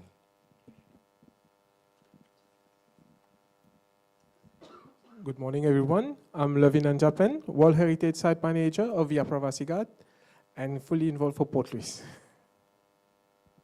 Hello, everyone. I'm Natasha Keduram Chariter. I'm from the Pravasigat Trust Fund. Thank you.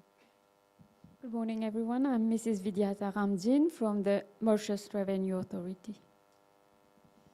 Hi, everyone. I'm Armand Despont, General Manager of Caudan Animation Studio, a film animation studio based in Mauritius. Yeah. Hello, everyone. I'm Mathieu Pigeot, Arts and Culture Manager for Mokar Smart City of the group ENL Property. And also I'm the president of a NGO called Medium, which is a collective of artists and a platform for supporting arts and culture projects. We're currently working on a public art festival happening in Rosil at the end of the year in collaboration with Institut Français de Maurice. Thank you. Hi, I am Yusuf Baksu, assistant of the local expert, Mr. Deepak Bahadur. Hello everybody, I'm Rajshri Mokul, working as Environment Officer at the Ministry of Environment, Solid Waste Management and Climate Change.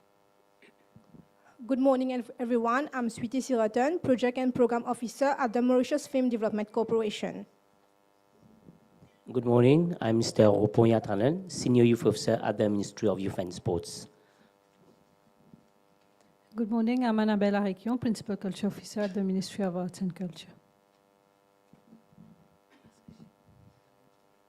Hello everyone, I'm Rishi Ramnath, Senior Culture Officer, Ministry of Arts and Culture, working specifically on this project. Thank you. Good morning everyone, my name is Elsa Lene. I'm researcher and lecturer at ENSA North Mauritius, which is School of Architecture and Urbanism. Hello everyone, I'm Nitin Ramsai, Principal Town Planner from the Ministry of Housing and Lands. I'm also the focal point of my ministry and the UN SDGs. Good morning, everyone. Mr. Chini from Statistics Mauritius. Good morning, Farida Mosaidi from Statistics Mauritius. Good morning, everyone. I'm Mrs. Gangaram, statistician from Statistics Mauritius. Good morning, everyone. I am Mrs. Ramlakan from Statistics Mauritius. Good morning, everyone. I'm Mrs. Awata, Acting Chief Employment Coordinator from the Ministry of Labour Industrial Relations. Good morning, everybody. I'm Arti Ram, the General Manager of Victoria Urban Terminal. Good morning, everyone. Mrs. Kisan Singh from the Department of Environment from the Ministry of Environment, Solid Waste Management and Climate Change. Thank you. Morning, everyone. Dr. Pentia Padu from the Ministry of Education. Good morning, everyone. Ajay Sawana, Board Member of the Mauritius Telugu Cultural Center Trust. Good morning, Dewaz Ramachaya, Director, National History Museum of the Mauritius Museum Council at Mayberg. Good morning, Mr. Venkat. I'm Christopher Isu, lighting designer and director at so technical service provider, concerned citizen also, and co-producer and head of lights of a music festival called Mama Jazz. Thank you. Hello, I'm Anshit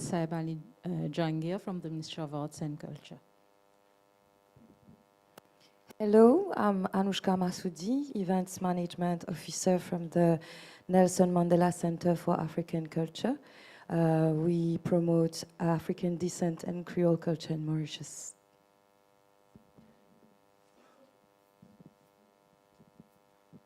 Hello, I'm Vikram Magan, Heritage Interpretation Manager from the Apravasigat Trust Fund. Hello, I'm Sanjana Kanakia, Inclusive Growth Coordinator at Business Mauritius. Business Mauritius is the coordinating body of private sector in Mauritius. Thank you. Greetings to you all. I'm Hema Srimantu, Documentation and Liaison Officer from the National Art Gallery. Good morning, everyone. I'm Ms. Rubina Olam from the Ministry of Arts and Culture. Thank you.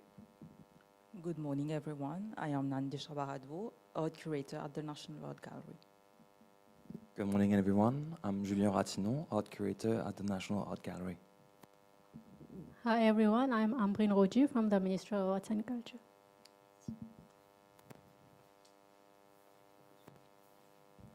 Good morning, Jairam Saha, Senior Lecturer from the Mauritius Institute of Education. Hello everyone, I'm Elina Raguba. I'm the Museum Collections Coordinator at Blue Penny Museum. Good morning, I'm Natasha Hosseini from the District Council of LAC. Good morning everyone, so my name is Lisa. I am the Senior Education Program Manager at Reef Conservation, which is a local NGO that runs programs in education for sustainable development, with some of them having as theme cultural heritage. Morning, Dushita Boudou, Assistant Chief Executive from the District Council of Black River. Good morning, Mrs. Aou, Welfare Officer at the District Council of Mocha. Good morning, everyone. I'm Shilena Jogi from the Ministry of Foreign Affairs. Fauzia Narod, Associate Professor, Mauritius Institute of Education. I am also the Assistant ESD Coordinator. Thank you. Good morning, everyone. Mrs. Ramkilawan, Acting Director from the National Archives Department.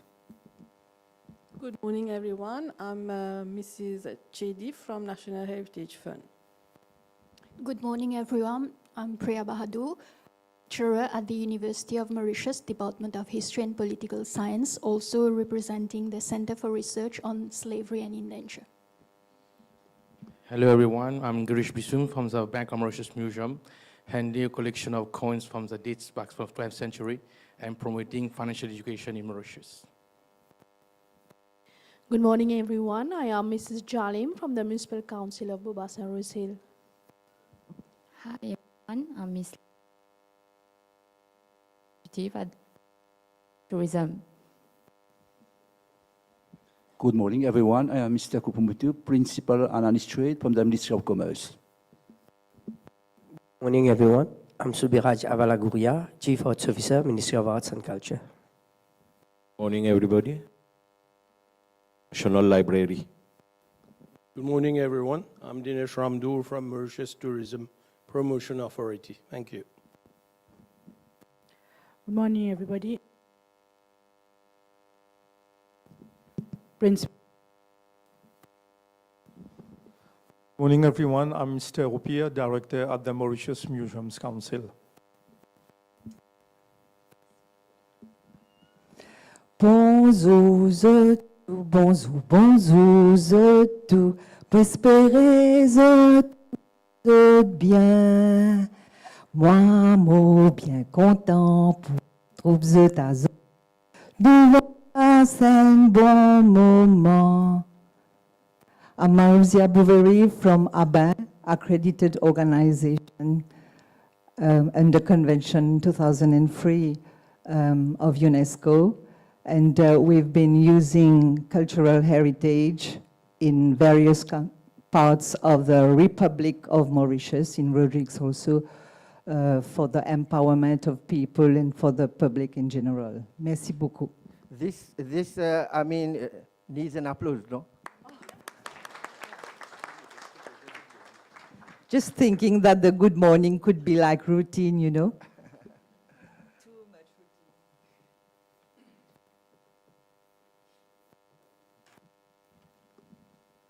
Hello, everyone. I'm Anushya Kalichan from the District Council.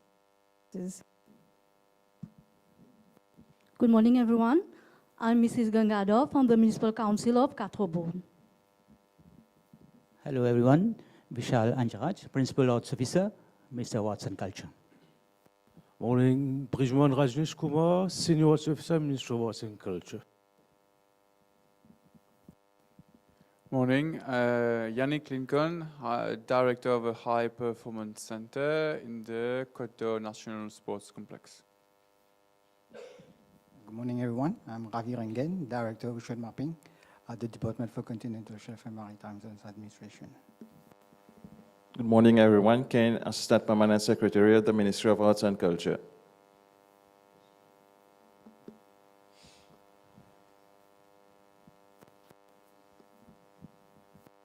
Good morning, everyone. I'm Alex Feville from the Commission for Arts and Culture, Rodrigues.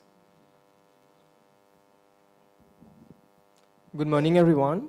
I'm Ridley Mofaz from Ministry of Art and Culture. Good morning. I'm Raj Kumar, a professional in the theatre and audiovisual sector from the Ministry of Arts and Culture. Thank you. Good morning, Kavrina Gu from the Ministry of Arts and Culture. Good day, everyone. I'm Mrs. Sandhya Jagnat, Principal Culture Officer, Ministry of Arts and Culture.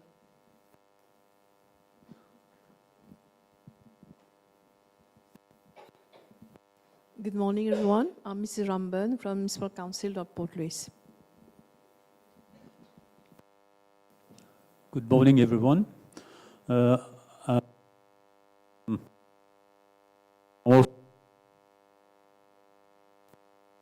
Some problem with mic.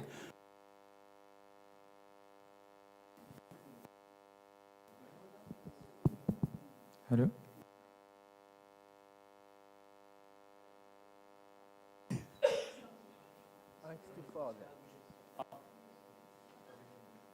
Okay.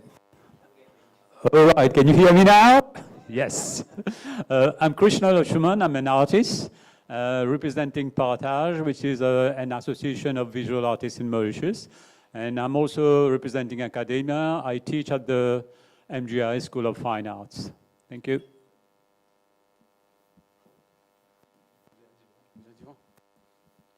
Good morning, everyone. My name is Tejasvi Rajvukel, the District Council of Grand Port.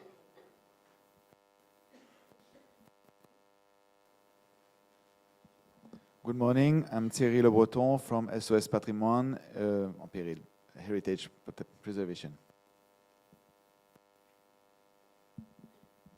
Good morning, everyone. I'm Mrs.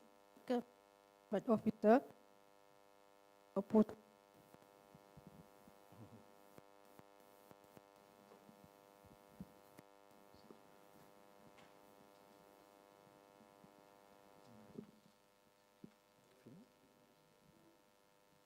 Team at the back from the Ministry of Arts and Culture. Thank you.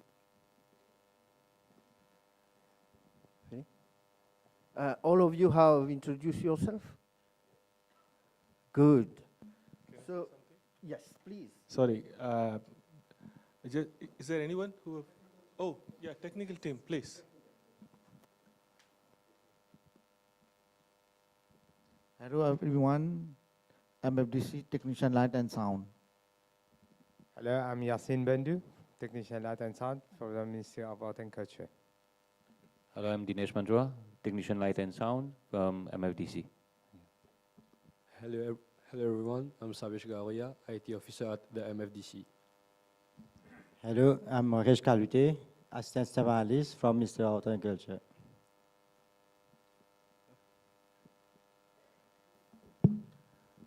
Okay, so just before I hand over to Mr. Deepak, I think this exercise itself is quite, I feel very excited because I could already see this, the audience who are here, participants, it's kind of covering almost all the dimensions. So we have people working in on the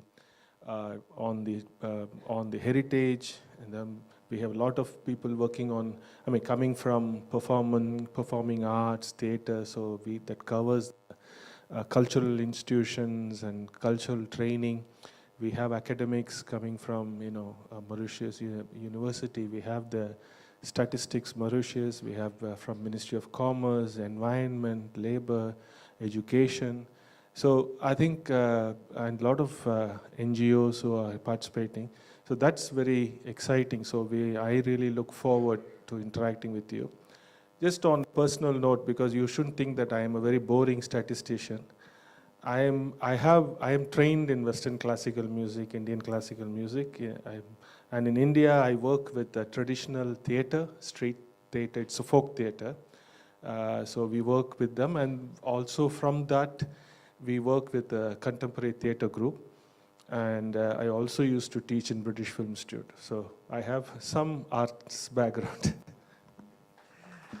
Yes.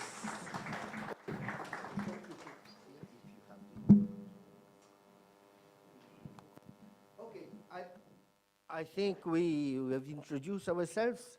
Now we know each other. It will take some time. I think during the workshop, we'll be more familiar with each other as we go, because we all believe in team spirit. And I believe, personally, in team spirit. So we'll be a good team for the next for the 3-day workshop. I think let our team applaud ourselves. Now we continue with, can you take, in your workshop kit, you have the agenda. I think all of you have the agenda before you. I will not go through the agenda in details. I'll just inform you about the modalities of the workshop. So right after the lunch break, I will explain to you. All of you will come here, of course. I'll explain to you the different documents in the workshop kit, right? There is one document that is missing, I think. It is the breakout session working material, and we will be distributing it to you before the lunch. Now the workshop, when it starts, we have 22 indicators. So, Mr. Venkatraman will explain these indicators in details, and also the context that it is, how you would be useful in providing data to these indicators. So in 4 sessions, because as earlier we have presentations on the process. In fact, all these indicators have been grouped into 4 themes. Right? So the first theme will be today. The second, third, and fourth will be tomorrow. So in these 2 days, we'll cover all the 22 indicators. But the way that we are working, it is not a classroom type. It will be more discussions and personal involvement in the project. So after each session, after the first theme session here, we will be grouped into 4 groups. And each group will move in a room where you will have, firstly, to fill in a form personally, and then to discuss the indicators on the first theme. So this is the modality. For the first 2 days, it will be like that. The presentation by Dr. Venkat, followed by the breakout sessions. Now, each group, of course, will have a leader and a rapporteur or something like this. And then at the last day, each group leader will make a presentation. Short presentation, but very concise. We'll explain to you at the group work session what we want. What we want everyone to get involved. Because if we have to move through this project, we need that cooperation and that team spirit. We have worked, before the workshop, we have worked on a work plan for the whole process.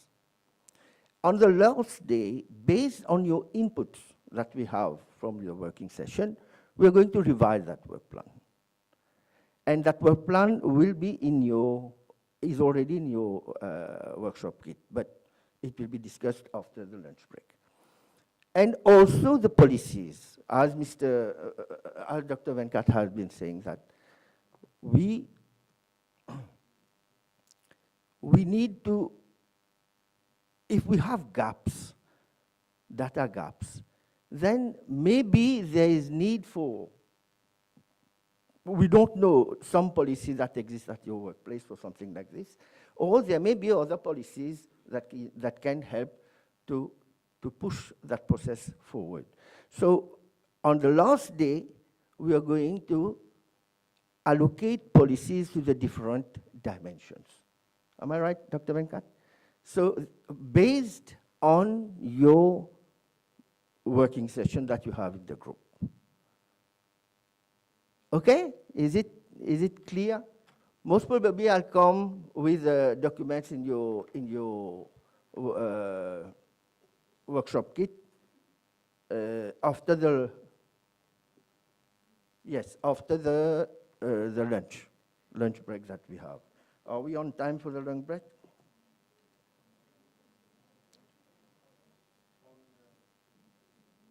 Yes. Yeah. You know, one of the main purpose for the culture process is to push the SDGs forward, because the indicators are already integrated in the different SDGs. So if we improve the culture indicators, we create the culture indicators, automatically the SDG indicators will move forward. As you know, SDG indicators is very important. It is worldwide known, it is a global indicators. Are you at ease with SDG indicators? Otherwise, I will kindly request Dr. Venkat to say briefly about the SDGs.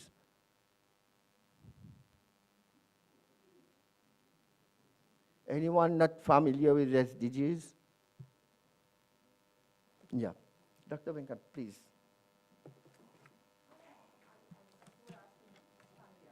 You are familiar? No, anyone not familiar with SDGs? Ah, there's a person there. I think it's better we have some time.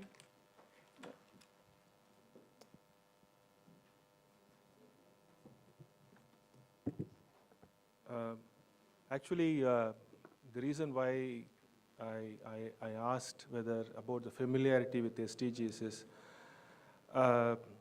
basically I do a lot of work in SDG 4 monitoring as part of UNESCO work, which is, as you know, which is education, but globally running capacity building workshops as well as, and also other cross-cutting SDGs. One thing I came to know working in many countries on this is there is, even at country level, there's a lot of misunderstanding of SDGs.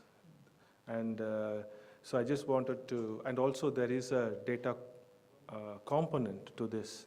So I thought just say a few words on that, because everyone is familiar with the 17 goals and targets and indicators. The first thing I wanted to tell you is that SDGs, basically it's a monitoring tool, because that's where you have the goals, targets, and indicators. And it's basically that those 16 goals are based on the various themes, with 17 being cross-cutting, which is about partnership. One of the things is, with all these SDGs is, as you know, all the countries are committed to invest to make sure that countries try to achieve all the targets by 2030. And as you know, every country produces a voluntary national report to the UN, to the high-level political forum, which happens in July of every year. And every high-level political forum, every year, these voluntary national reports, or VNR, they use the certain SDGs that UN asked them to report on. I think Mauritius also must have submitted a VNR. The Statistics Mauritius can clarify, you have submitted VNR. But one of the things is that often we come across in SDG reporting is evidence, because it's evidence-based and availability of data. So, and because of some of these indicators are very specific, they actually ask for disaggregated data, and quite often availability of data is a problem. And quite often the bulk of this data comes from the statistical authority of the country as well as the other ministries. And when the data is not available, then comes the issue of what other data sets that we can use. So the using of other data sets means then the issue of quality of this data. And among the availability of the data, one of the challenges is how the frequency of this data collection. As I said, SDG is a monitoring tool. So we want to monitor how has the countries progressed from 2015, since 2015, and where it stands as of now. So which means you need data from 2015 onwards, and which is always a challenge, because sometimes many of this data is not collected periodically. So a lot of data comes from surveys, household surveys, census, and other kind of data collection exercises. But the problem is availability of this data in time. So why I'm saying all this is because all these challenges will actually connect when we are looking at it from a cultural perspective, cultural dimension. Because as you know, even for main SDG indicators, some data is available, some is not available in a comprehensive manner. So when we are looking at it from a cultural angle, we are looking at another disaggregated level. So the question is, how do we get this data? And then how do we know that this data is actually reliable and whether it's comprehensive enough? So this is very important for us to understand the SDGs. And also, some of the way the SDGs have been grouped under the 4 dimensions is to give you a perspective of how we look at culture from the SDG lens. So the more you're familiar with the SDG goals, it will be good for us to look at this dimension even better. And also, you can, because you are coming from various ministries, for example, there was someone from Ministry of Environment, so you know your SDG. But the question is whether under that, from your ministry point of view and the sort of SDG that you are monitoring, you need to look into the data that is already there, the data sets, the data source, and then tell us whether there is a possibility of data available for this particular indicator under this dimension that relates to environment. So this is how we want to connect. For Ministry of Education, again, for example, and Institute of Education, there are a lot of education-related indicators in this Culture 2030. Like, for example, someone said you are from Education for Sustainable Development, which is SDG 4.7. So quite often, availability of this data is a big question mark. But if you think that ESD-related subjects are taught at school level, then that is the data that we are looking for. So if you can identify that, that will be very useful. Similarly, there are a lot of people who are from NGOs and private institutions. You're working in performing arts and sort of creative industries. So again, this is an area that there is no systematic data that's available. Not only here, globally, it's a challenge. So your contribution is basically to tell us, not only from your side, what other institutions who are likely to have this information and in what format, is it readily available? Because sometimes people are more doing the real thing, like activities, but it's not systematically documented. So what we want you to tell us is how this is documented. Do you have it in what sort of some checklists or inventories? So even they are data. So it's not only just surveys. So we want you to think from those angles and tell us the availability of that. So all that forms will be given to you during the group work. So I'm just sort of giving you this as a kind of a heads up to what kind of role you'll be playing in terms of the group work for each of the dimensions. Okay, thank you.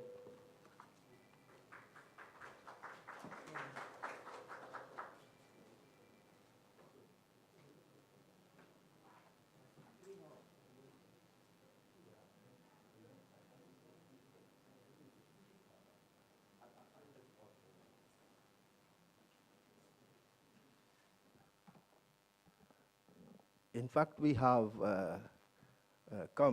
completed the first midday sessions, but one thing I want to know from the Secretariat, will lunch be ready at this time, or we have to wait for?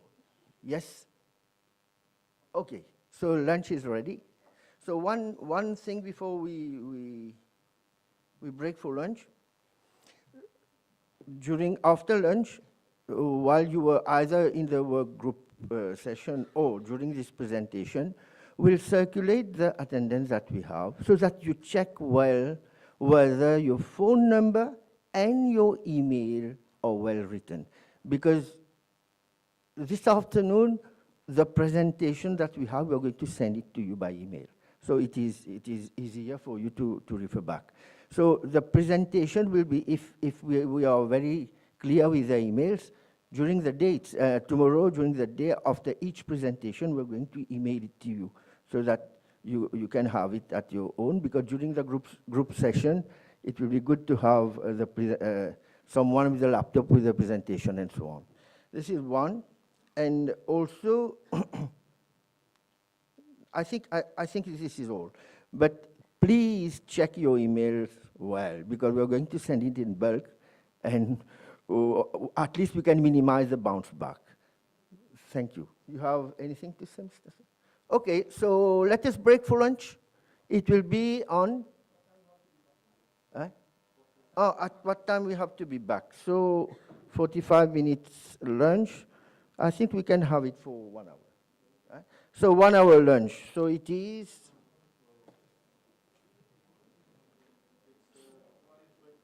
It is 12:20, so at 13:20 we have to be seated here. Okay, so we can continue with the workshop.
Hello.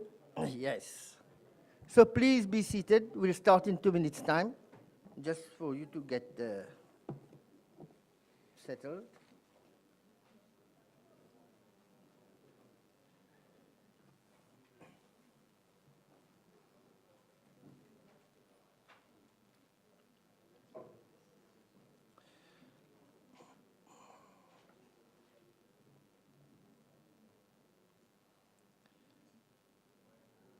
So if it's okay, we'll start the afternoon session now.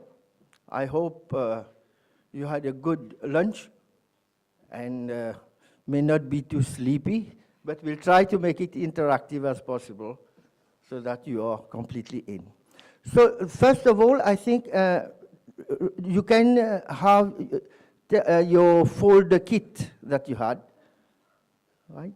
So check that you have the agenda.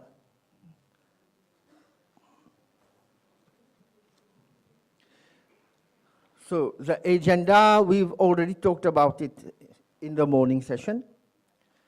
You have also the concept note. It is the same style as the agenda, but you have the concept note written below on the cover. This also has been used in the morning sessions. You have a work plan, a sheet, the A3 sheet, the big sheet. Yeah. So the work plan that we came up with will be a 6-month plan. If you see, it is a Gantt chart. So at the workshop, we are in the first month, in the second month, okay. And following the workshop, we'll have the data collection process for 2 months, up to end of July. This is what has been planned, okay. So for 8 weeks. The first week is already the workshop, so for 7 weeks, we'll be collecting information. And then after this, you have the analysis, you have the review of the policy, all these things. And after the analysis has been validated by UNESCO, we'll have a second workshop on the last month of the process. Right? I think it is quite clear, unless you have any question. And then you have a sheet where you have the summary of the process. That is A4 size, where you have the different processes.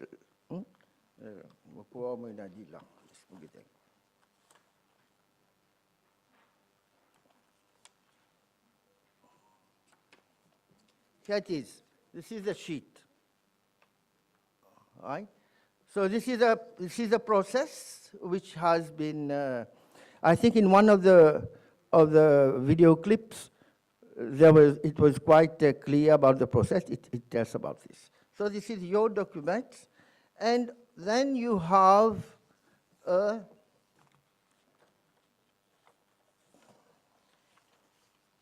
think the sheet.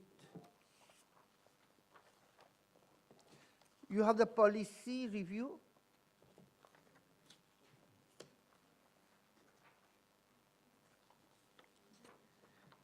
Yes, you have national cultural and heritage policies in Mauritius. In fact, these are the acts that the different legal documents, which is either partly related to culture or completely related to culture. So we have this because we're going to during the breakout sessions, you're going to see how these acts, what are the acts related to the different indicators, if you have some information about it. Otherwise, we need to discuss it later. Okay, this is the policies. And then I think you have also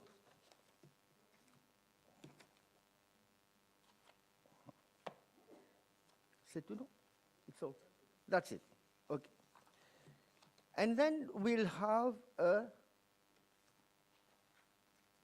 the breaking sessions.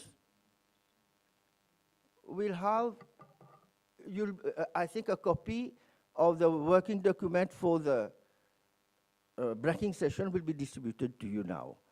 I think, has it been distributed? No, okay, we'll distribute it afterwards. But I will be explaining the working document to you so that everyone, it is well harmonized, everyone is clear about it. And after each breaking session, we are going to collect this information. Par l'examen, ça, hein? We need your inputs for us to plan for Friday, for the third day of the workshop. So I will come directly to that working document. Can you please present the theme 1?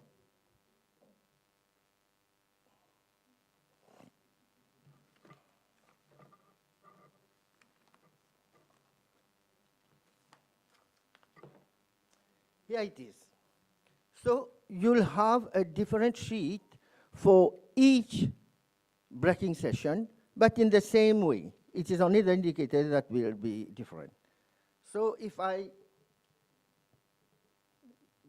in number 1, it is group.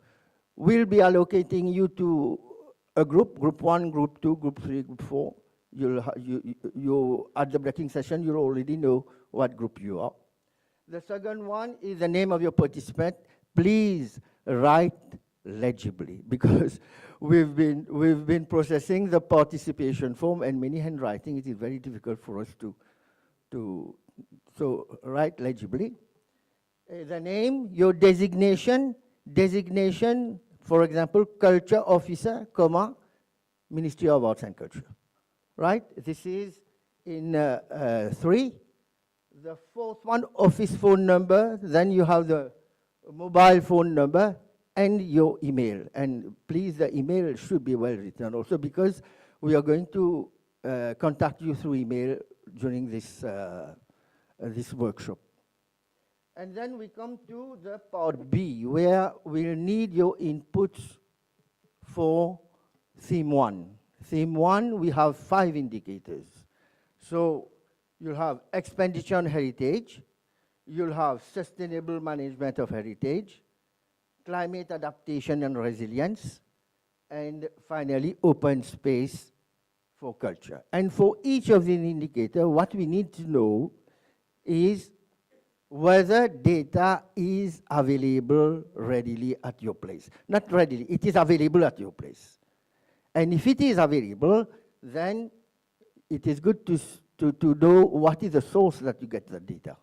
Maybe it is at your own institution, you are collecting it there, or maybe it is being collected at another place and they are just giving you the figures. So we need the data source.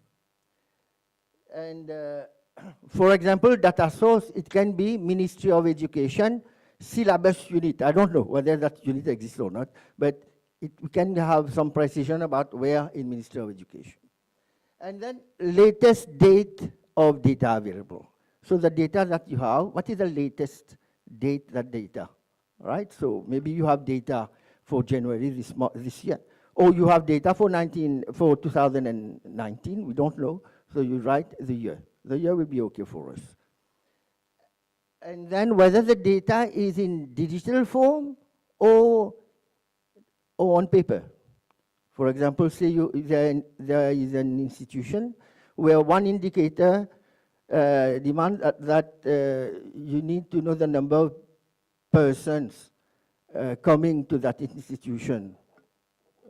Do you have it in registers, hard copy, or you have compiled it and it is in electronic form? This is digital hard copy, and the target date is very important. Now, the target date, we don't need, when can we have that data?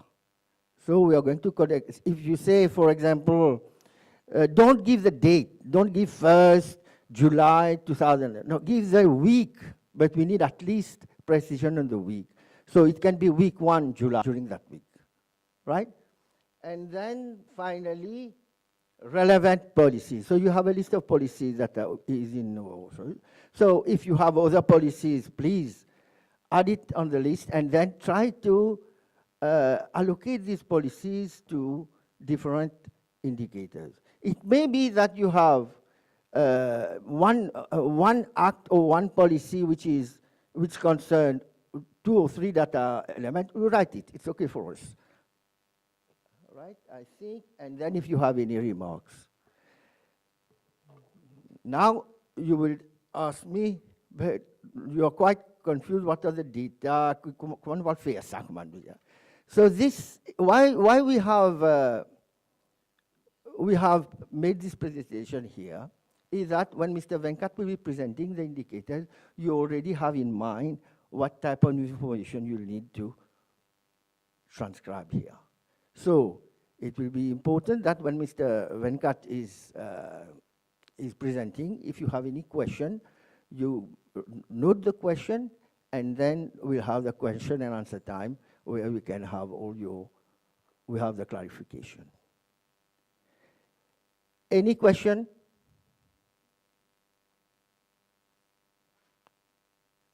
Sinon, je ne comprends alors. Okay, the floor is yours, Mr. Venkat.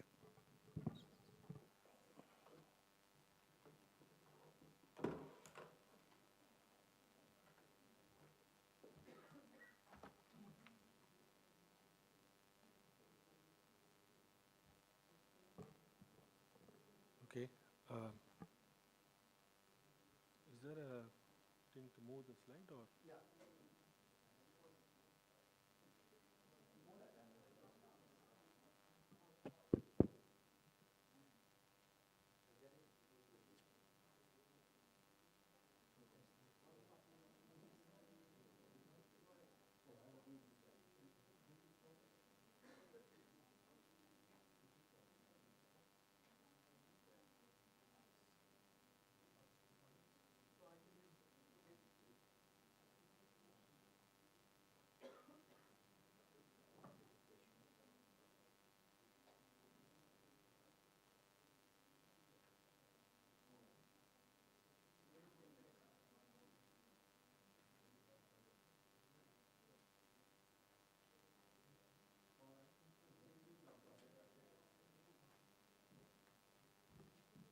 So I'll just say next, and then you can do it for me. Okay, so now we come to the main part of this workshop. So this session is basically looking at dimension 1. It's called environment and resilience. So if you see how these 22 indicators have been mapped in these 4 dimensions, the first dimension we have about 5 indicators. Then 7 indicators comes under dimension 2, then 5 each for dimension 3 and 4. And the first dimension, next please. So this basically, this particular dimension is basically to understand the role and contribution of culture to creating sustainable places. So basically how culture is contributing in terms of our cultural and natural heritage, and also the kind of urban environment, and how this aligns with the planet pillar of SDGs. As I said earlier, under the 5 pillars, one of the pillar is planet. So this environment resilience is an issue that we want to study and see how culture is linked to that. And under this, it addresses both the tangible and the intangible heritage. So we are looking at the various drivers of sustainable development and how it contributes to both the tangible and intangible heritage. And in order to do this, the thematic indicators, what it does is basically, what we want to know is what is the level of national commitment towards safeguarding the heritage, both the cultural and the natural heritages, and to what extent we have evidence for this in terms of managing these cultural and natural heritage assets. So the the contribution, we are looking at the kind of expenditures and the sort of budgets that are allocated. And also other area is, see, when it comes to environment, it's not only the modern elements of preservation and conservation, but also we are talking about how well traditional knowledge is integrated.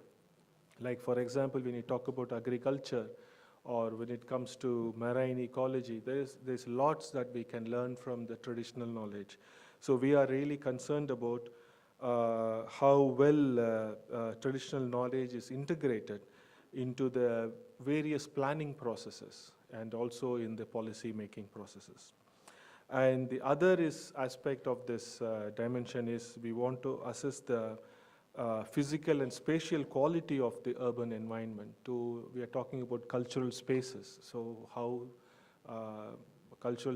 within the urban environment, specified spaces are created for cultural activities and cultural sort of interactions. So this includes both public space and cultural infrastructure. So this particular building is also a kind of a cultural facility. I was talking this afternoon to someone from the Victoria space. There's just opposite. It's also a cultural space. But not only these big ones, but also traditional cultural spaces also can be considered under this. So all this comes under the dimension 1. Next, please.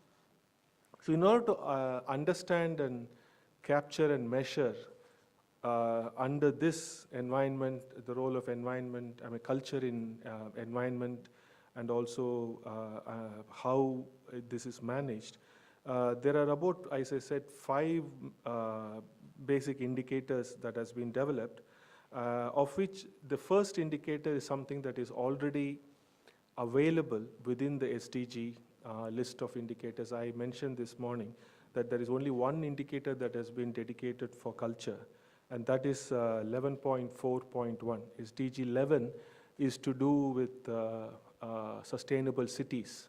Under that, 11.4.1, the indicator talks about the total expenditure per capita spent on the preservation, protection, and conservation of all cultural and natural heritage by type of heritage, source of funding, and level of government. Level of government is whether it's a local government or the national government, and also the source of funding, whether it's a public or private, that sort of thing, and also the type of heritage.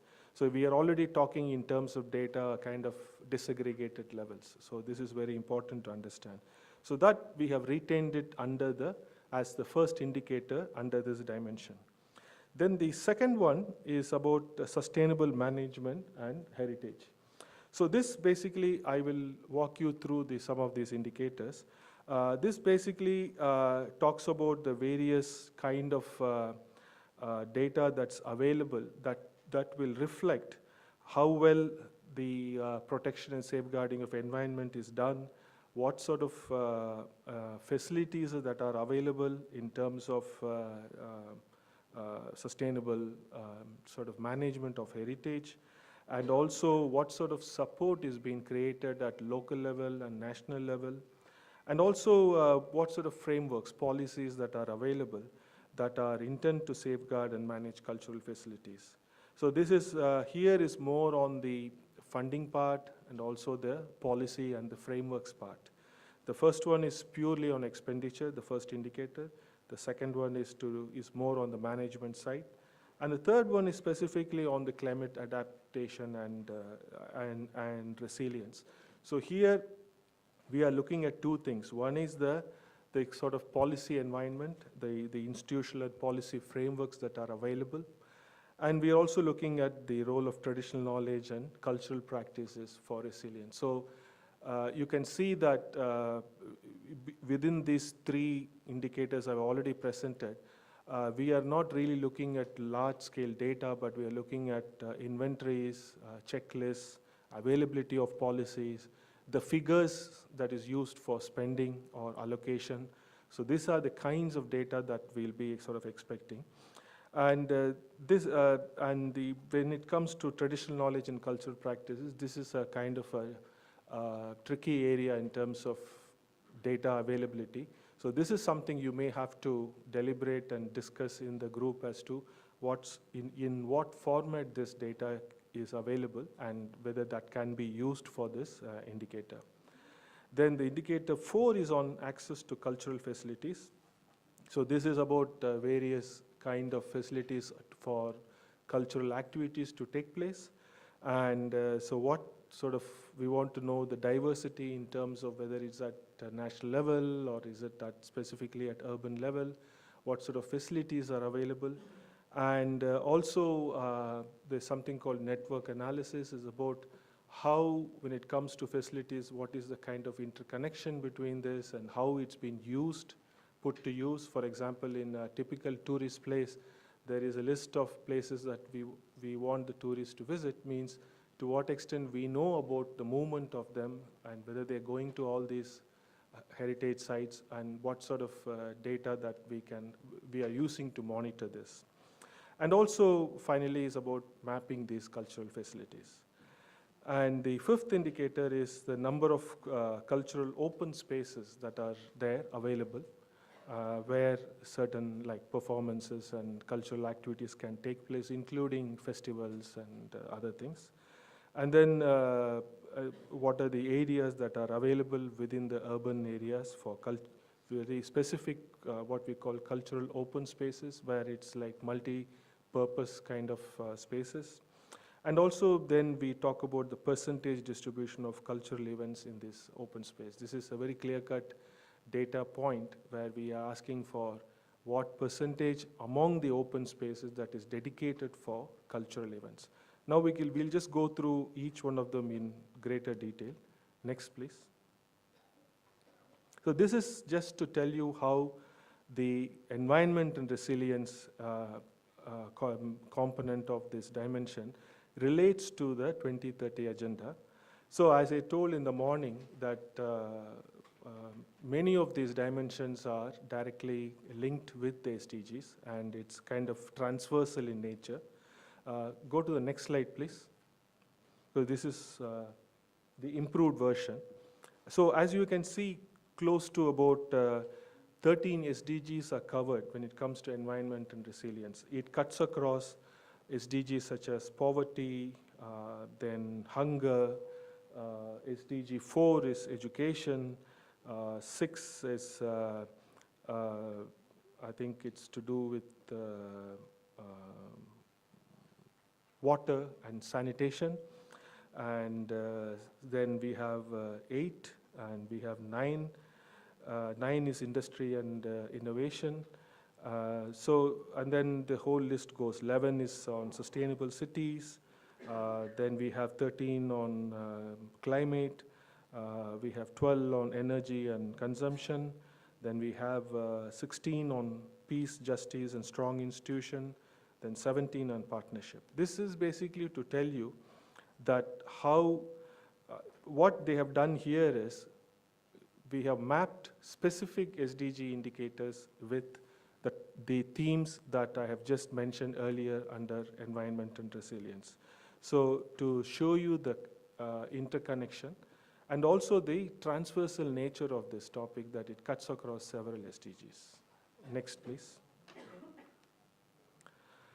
So when it comes to the 2030 agenda, as the earlier slide gave you the list of things. This is again basically sort of explaining all the different SDG indicators that are linked with environment and resilience theme.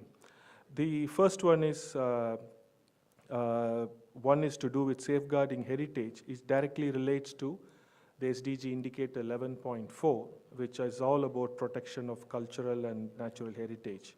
And it's very important when it comes to preparing sustainable and inclusive cities. So how much we are recognizing it, and to what extent measures are there, policies are in place, and fund allocation is made in terms of protecting and also managing these heritage sites.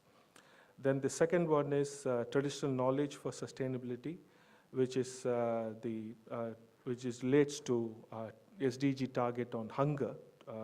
So this is about integrating the intangible cultural heritage, how it supports food systems. For example, when you talk about intangible, we are talking about traditional knowledge with regard to agriculture practices. Let's say I can assume that in Mauritius, traditionally there's been sugarcane cultivation. So there should be a lot of traditional practices and knowledge available. So that should be kind of taken into account when it comes to how well that contributes to the improved sustainable food practices, food system practices, and resilient agriculture, and also natural resource conservation, something about the sea, the reefs, and various things, protection of these environmental areas. So this directly links with the issue of food systems, and that's why this is under hunger, because improved food system means it's going to contribute to eradicating of hunger. Then the other one is culture and ecosystems. This is kind of basically the cultural heritage and traditional knowledge are very essential in terms of how we manage some of the resources, be it water or marine life or any other terrestrial ecosystems or anything. So that's why this falls under about 4 SDGs, because anywhere we are talking about is certain ecosystems have to be preserved and conserved and maintained. So when it comes to that, we are seeing more than one SDG. It's kind of linked with this particular theme of so culture that relates to ecosystems. Next, please. Then other indicator that relates to SDGs is heritage and climate resilience. And this is a very important in the sense like what do we learn from the local and traditional building practices that are used to mitigate various disaster risk reduction. So with increasingly these environmental threats that's happening in many countries, especially even in island nations, rising water level and things like that. As far as I know that, I'm sure that's also in Mauritius, but other countries like Maldives or Pacific countries, they are actually building policies, inclusive policies based on traditional knowledge and practices. So here also we are looking at how well this local traditional knowledge is built into, especially building houses that can withstand certain climatic and natural disasters. Then another one is sustainable tourism, which comes under SDG 12, which is to do on consumption. So this is here, it's about cultural and ecotourism, which support environmental protection, and that can be embedded into development strategies at all levels. So basically what we are trying to do is how well this ecological tourism is actually helping to actually conserve and protect the environment. What sort of policies? So here, most of these things we are looking at is what sort of measures that are already in place. So we are looking at policies and frameworks and practices, and also what is it, the traditional ways in which things have been happening, and do we have a document of that as to how people have built this resilience over the years. So we are looking at traditional knowledge, and we are also looking the policy context, and as well as the nature of who else is participating apart from the government. So the role of NGOs and private players. So this is a very important thing to consider. Then comes the combating illicit trafficking. So this is basically, we are looking at target 16.4. As you know, target 16 is to do with peace, justice, sort of institutions. So here we are talking about strengthening cultural policies to help prevent illicit trafficking and supports the recovery of stolen cultural assets. This is something that's widely available, is a major issue in many countries because of traditional property, artifacts are stolen and exported. So somewhere down the line is to prevent this. So we are looking at what measures. Again, we are looking at policies and frameworks and measures that are in place. Then comes culture in urban development, which is about cultural facilities and heritage-based design that to basically use to improve the urban infrastructure, and what are the measures taken to enrich all these public spaces, and to what extent measures are done to strengthen the social cohesion in terms of very kind of inclusive policies and practices available in place. This is specifically under 11, SDG 11, which is about sustainable cities. So what we are talking about is while urban development planning takes place, how culturally sensitive approaches are being used, to what extent culture-sensitive planning is being developed so that not to harm any traditional structures, because under urban development and planning, sometimes certain traditional heritage places are destroyed or uprooted, and or even spaces are not recognized, especially when it comes outside the urban areas, especially in rural areas or outside the cities. There is very limited knowledge about what is traditional and what is available, and people don't take cognizance of local beliefs and local importance given to certain structures and spaces. So to what extent that has been included under the cultural policies. So this is again, it's very important to how it's integrated into urban development. So this is the list of all the indicators. Now I'll go one by one each of these indicators. Next, please. Next. So this is the first indicator. Yeah, next, please. So this is what we call expenditure on heritage. So as you can see, the main description of this indicator, which I read out earlier, this is already there as part of the SDG target, which is under goal number 11, which is on sustainable cities. So I'll read out the indicator again because it's very important, and this is something we need to present data because this is already committed. I'm sure that this data is already available in Mauritius. SDG indicator 11.4.1 is total expenditure per capita spent on the preservation, protection, and conservation of all cultural and natural heritage by source of funding. So that's the first level of disaggregation. Then the type of heritage. So again, that's another level by which we want to collect this information. And also the level of government, whether we are doing it at the national level or at the local level or municipal level. So we need to do that. So the type of heritage is, we are talking whether it's a cultural or natural or mixed or a World Heritage site. And then when it talks about level of government, we are talking whether it's a national, regional, or local. Then type of private funding, so what is available, whether it's, sometimes we have data collected like donation in kind, private non-for-profit sector, or sometimes what we call the CSR, the corporate social responsibility. They allocate money for preservation of cultural heritage sites or something it's sponsored. So we need to get information by the type of funding.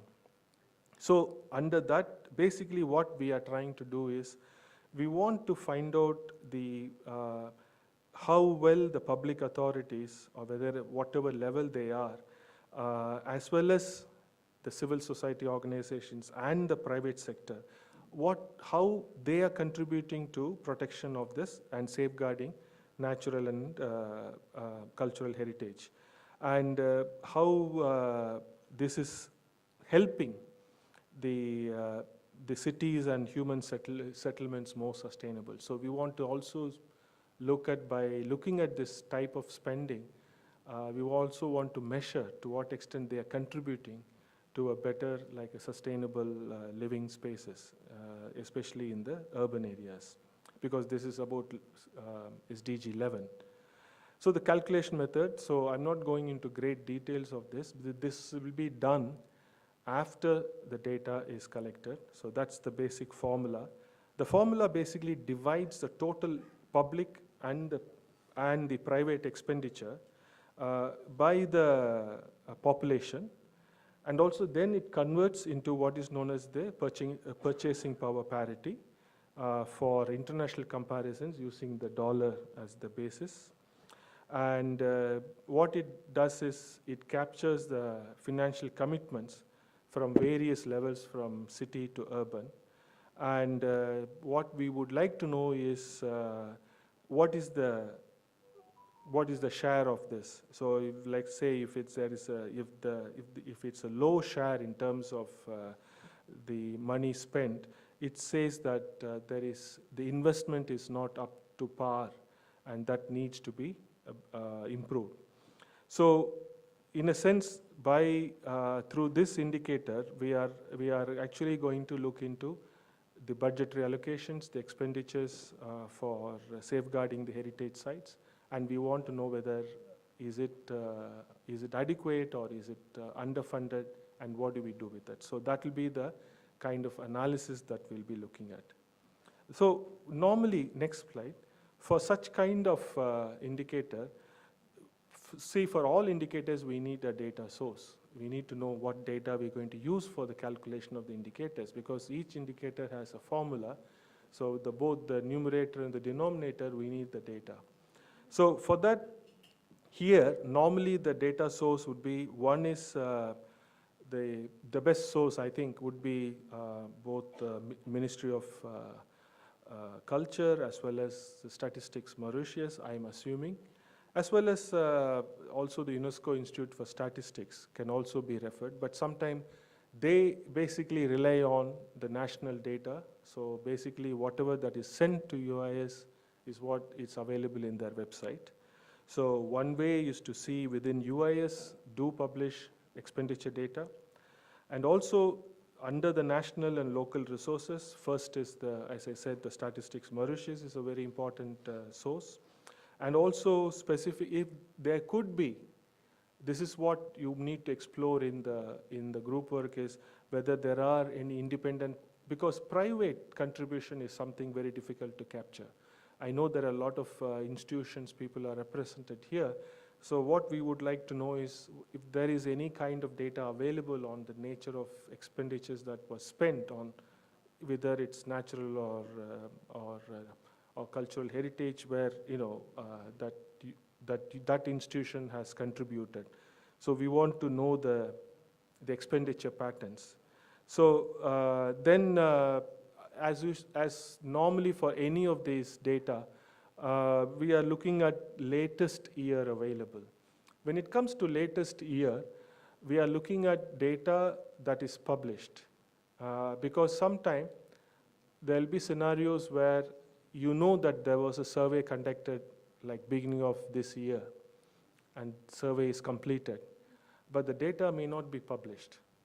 And quite often when it comes to, like for example, census statistics, census may be done in a particular calendar year, but by the time it's processed and published, it will be a few months away, or even maybe after a year. So when we're talking about the year that's available, we are talking about that data is already published, it's already available. So then only we can consider that as the latest year available. So if that's available, then it's fine. And another thing is the periodicity of this information. If you can tell us whether this data, whatever that is available, whether not only for this, for any of the indicators, is whether these data is available on an annual basis, or is it done at a certain cycle of 3 years or 5 years, or like census once every 10 years. So the periodicity is something very important, because we want to, as I told earlier, we are looking at the story since 2015, or in terms of SDGs progress, so how things have been moving. So if we have like 2-3 years of data for this available, like normally for expenditure, it's done on an annual basis. So if it's available for 5 years or 10 years, we can do a trend analysis to see how has been the pattern of funding and whether it's going up or falling short. So who is funding, or for which type of heritage, etc.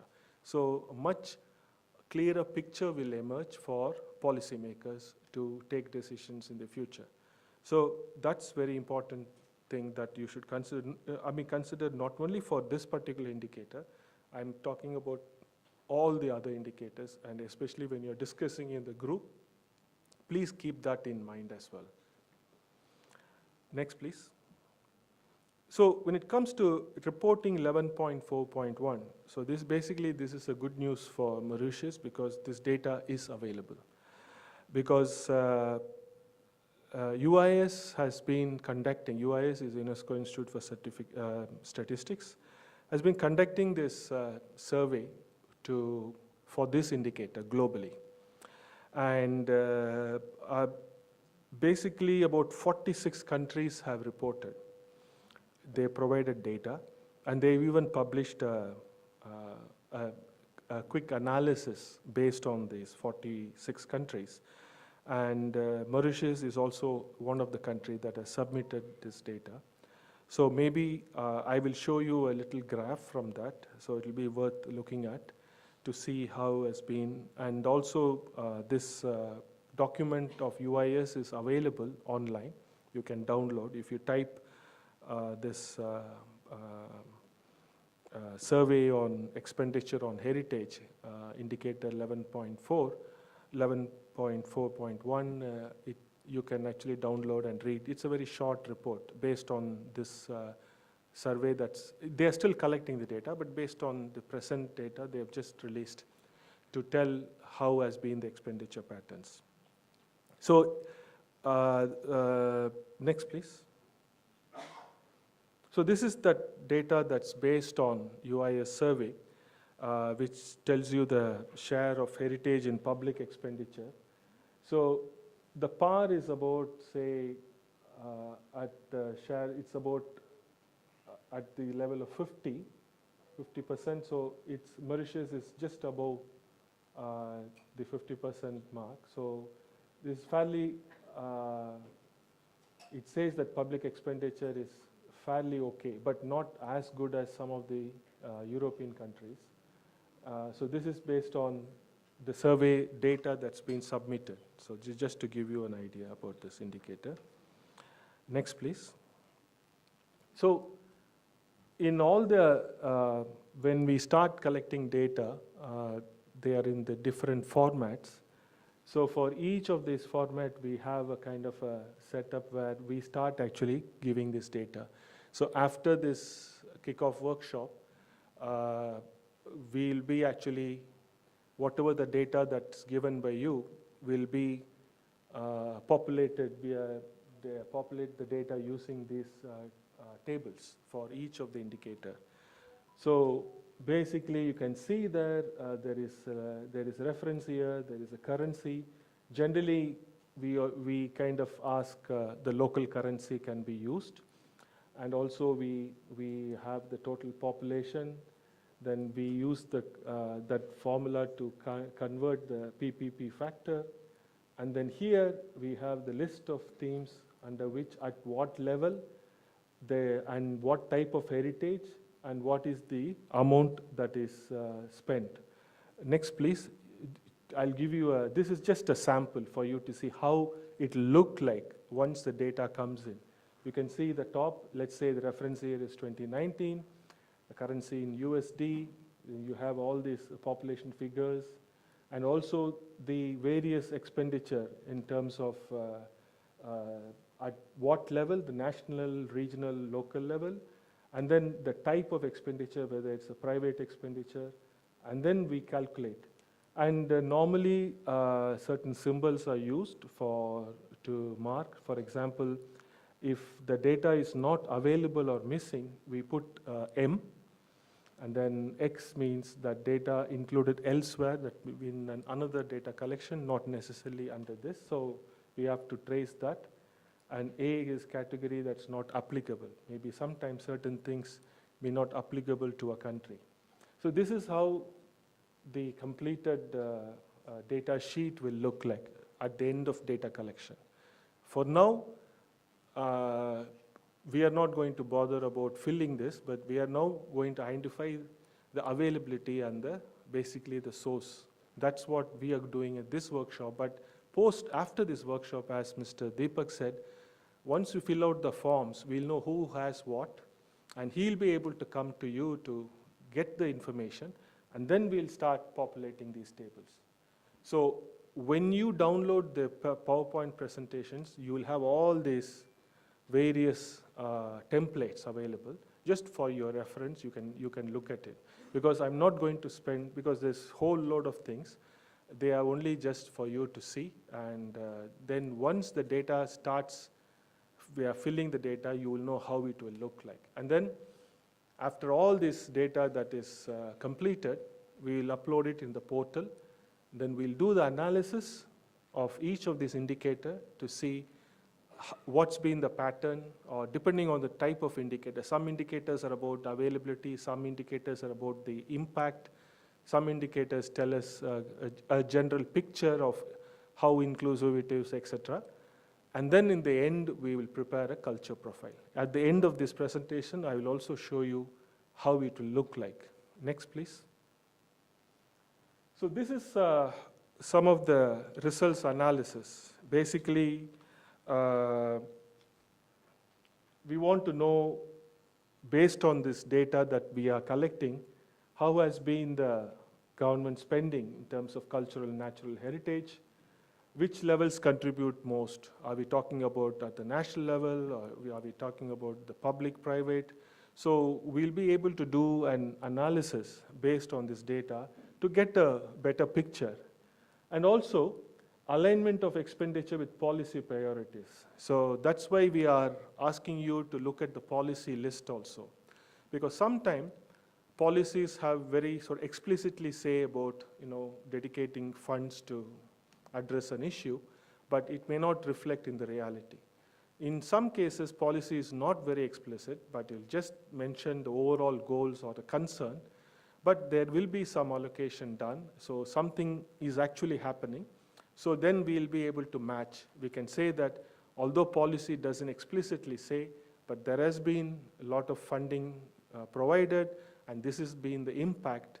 So that can help the policymakers to revisit the policy, to make some amendments, to reflect these spending and expenditures for that particular heritage site or etc.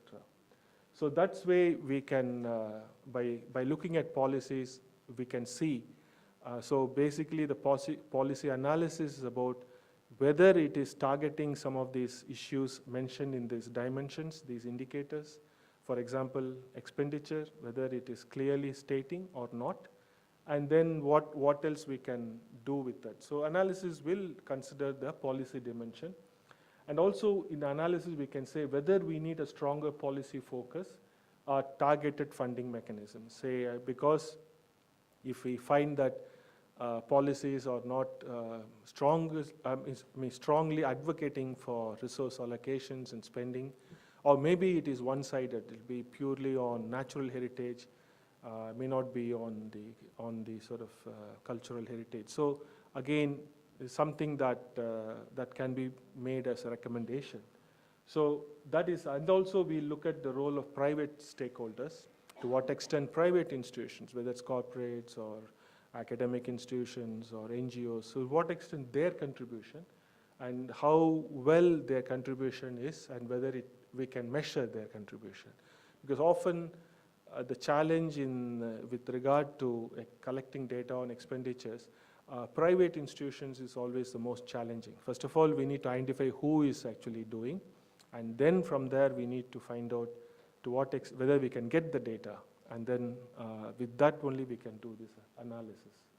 And also, as I said, can we collect this data on private sector expenditure?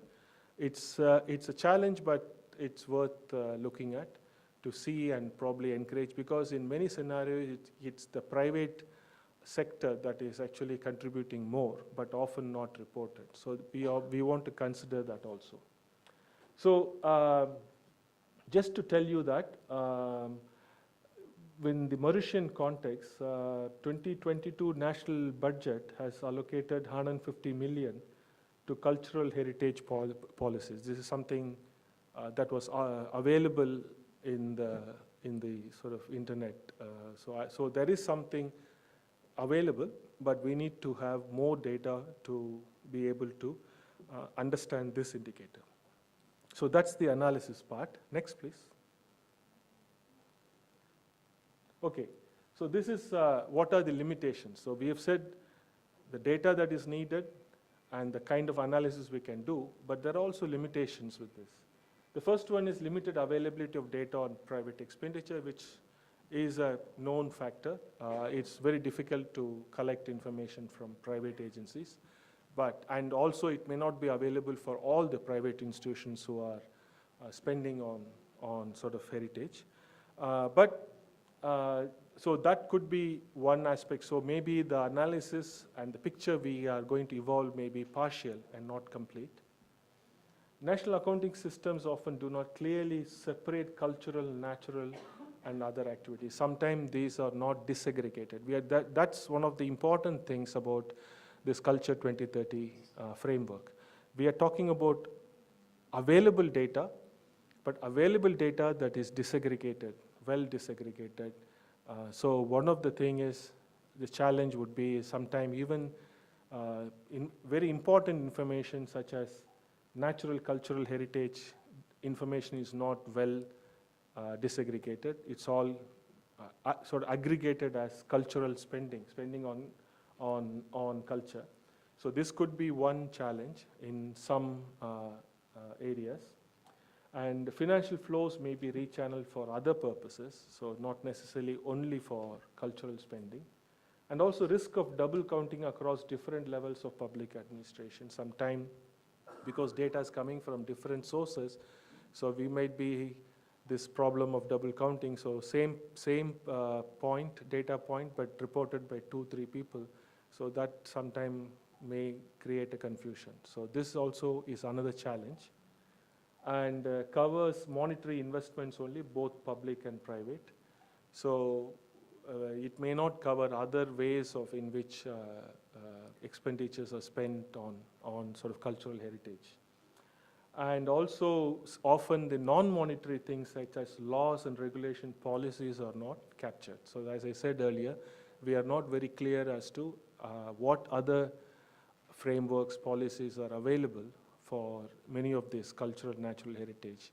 So that also has to be integrated, so that we need to explore, because we know about the bigger ones, the larger ones, the acts and the policies, but sometimes certain frameworks and laws that are available may not be fully captured. So again, this is another challenge. So the challenge part with regards to culture data is more, because A, it's highly fragmented, B, sometimes it's not well disaggregated, C, it's the availability of it, it's not often readily available, and it's also not very recent sometimes, and also there will be a lot of gaps in terms of reporting.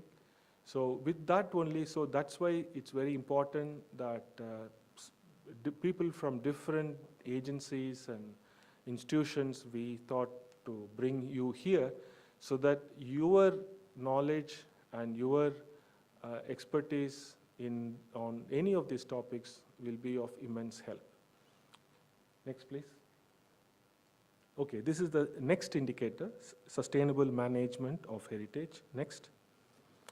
So unlike the first indicator, which requires a lot of data and a lot of efforts in terms of trying to get the right data to calculate the indicator, this one is, nature of this particular data required for this indicator is fairly straightforward. We are looking at a checklist for the sustainable management framework to safeguard and manage cultural natural heritage practices, knowledge, and movable historical artifacts. So basically, we want to get a picture in terms of the strengths and the shortfalls with regard to public action necessary, that is to protect and also promote heritage within the country. So what we are looking here is, through this indicator, we want to give you just to get a general picture of what is available with regard to in terms of what sort of management practices are held. So for that, we are looking at whether there are certain registers and inventories are available at the national level in terms of managing these sites. So we are looking at that, and also we are looking at what sort of action that needs to be taken in order to protect and safeguard and manage the heritage sites, and also to what extent the level of support is mobilized to safeguard and revitalize the heritage. So this is basically depending on the kind of checklist that is provided for the data collection. There is numerous sets of questions. So basically one has to say yes or no. I'll be showing the checklist. So the data collection is purely about availability of such inventories of the various sites, various cultural practices that we know of, and also the various documentation of the various cultural knowledge that is, and also the artifacts. So the later slides, you will be able to see separate templates have been created, checklist, to capture this particular data required for this indicator. Next, please. So before showing that, the basic data that is coming for this is from the UNESCO periodic reports. UNESCO's collects this information because, like in morning also they presented, Mauritius has contributes to this international conventions. So there are basically these 3 periodic reports that's been submitted. One is the 1970 report that mainly covers with the prevention of illicit importing of or exporting of cultural property. And then the 1972 recommendation is to protect the world cultural and natural heritage. And then the 2003 is a convention for safeguarding intangible heritage. So all these things, all the 3 conventions, as well as there also have been specialized survey that's been collected by UNESCO. So the data is available from that. So basically Mauritius Ministry of Culture sends this information. So we can extract this data from these reports, as well as we can also get information from any national surveys that may be available in terms of this particular data. So this, for this particular information of checklist of what sort of inventories are available, we can either get through the UNESCO conventions, or we can get from Ministry of Culture and maybe other regional organizations. Next, please. So this is the checklist which I was telling. If you look at this, you'll be able to understand. So we are dividing it into national and urban level. So we are looking at what sort of inventory or registrations are available in terms of the sort of heritage sites. So we are looking at international level and national level. And then we are looking also at the protection, safeguarding of management.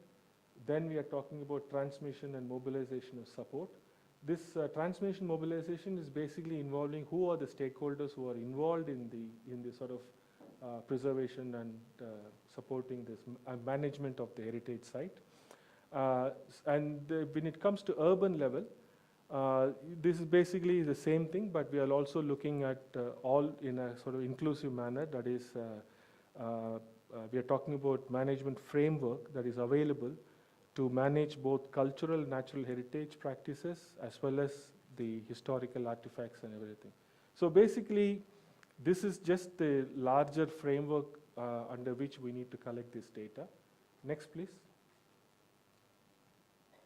So this is how that the checklist further is elaborated. So from this, you can see the checklist here. We basically have different questions that has to be collected, the information. So like, for example, first one is creation or updating of tentative list or inventories of cultural and natural heritage to UNESCO World Heritage Center in the last 5 years. So the first column is the convention reference, is it 1972 or 2003? And then we want to say whether there is a list available, yes or no. And sometimes there'll be more than one list, so we say under number.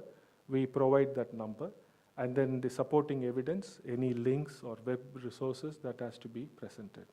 So like that, under each of this, we have a separate item created.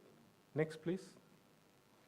So this list is quite exhaustive, so it covers various things. So one has to collect the data and fill in only those that are relevant to the Mauritian context. For example, there is a question on has the existence of natural and cultural heritage registry or list. So number of inventories that has been created and whether it's available and how many, and we provide the supporting evidence.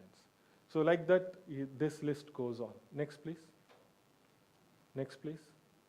Because I'm not going to explain to you because this is basically, it is the expansion of the details of what kind of data is available. So what happens is, when you are going to send information on the management of these sites in terms of policies available or inventories available, we'll have to map out using that data, using these templates into the right places. So we'll start going into the greater details of that data in terms of its availability and also how it relates to some of these aspects of in terms of protection and safeguarding of these sites. So this exercise will be done after the data comes, but I'm just giving you as a upfront. I don't want to confuse you too much, but this is how the process will be continuing once we do the initial scoping of data availability. Next, please. Next one, please. Next one. So this continues. Basically, under each one of these categories, there's a whole list of checklists that we will use to collect and map the data. And you can have a look at this when you download the presentation because there's quite a lot of detailed templates that are presented. Next, please. Okay, this is to collect data on gender equality. So we are looking at in terms of membership of, because sometimes these heritage or sites may have a management committee, and we want to see the gender breakup in terms of the sex ratio of the members who are present in this committee. So all these things are, the gender is a cross-cutting theme of this 2030 indicators. So we want to see the participation in terms of how well it's represented across all the dimensions. Next, please. Okay, key considerations in terms of the results analysis here. Basically, we want to get the idea of the various activities that are taking place, cultural activities in terms of preservation of whether it's a natural or cultural heritage, the kind of policies that are available to facilitate this, and we want to capture also the variety of management practices that are in place in the country, and who are the various stakeholders who are involved towards the management of these sites. And also, we want to emphasize on the different types of heritage. So we want disaggregated data by the types of heritage, for example, whether they are monuments or movable heritage or intangible cultural practices, to understand what is available and also how each one interrelates with each one of them. So this is another thing we want to collect. And also the role of can you go back? Okay. And the role of various actors involved, including the law enforcement and armed forces, because there is also this illicit trafficking of cultural goods. So to what extent there are because these are all actually asked as questions for collecting this data. For example, and also there are other activities, initiatives that has taken place for which we can get some information which reflects the efforts taken by the country towards preservation and conservation of this and management of this natural heritage. For example, in 2022, Mauritius hosted this Africa ICH capacity building workshop. That was mainly to promote a cross-country learning on safeguarding of ICH. So such kind of activities or events also can be captured for data for this particular theme. Next, please. So this is the third one. It's called climate adaptation and resilience.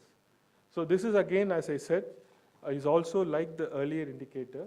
It's a checklist for the climate adaptation and resilience, particularly about traditional practices and resilience, so which is what I mentioned earlier. We want to know how well we can document or what is it we can learn from traditional practices. And the purpose of this is basically to measures taken to foster climate change mitigation adaptation. And also we want to look at sustainable safeguarding and management of tangible and intangible heritage. So this particular indicator is kind of continues from the earlier one, which is on the management part, but we are now looking into the climate adaptation part of it, and we want to see how well this particular component is reflected in terms of any larger frameworks and policies that are available. So basically, this is also a checklist, like the earlier indicator. We are looking at what sort of environment that is created in terms of policy and funding and practices. So what is available and what is it that we can capture. Next, please. So here also, this again, much of this data is reported under the UNESCO periodic reports for the 1972 and 2003 convention. 2003 primarily talks about intangible heritage. And this report, we are looking at within the last 5 years, whether it's available. I think Mauritius do send this report, so we can look into that data and try to collect this. But at the same time, apart from that, we are also looking at any specific surveys that are available. So this is where your contribution is, because while there are some data that is already may be available with the Ministry of Arts and Culture, but there could be a lot more available outside this.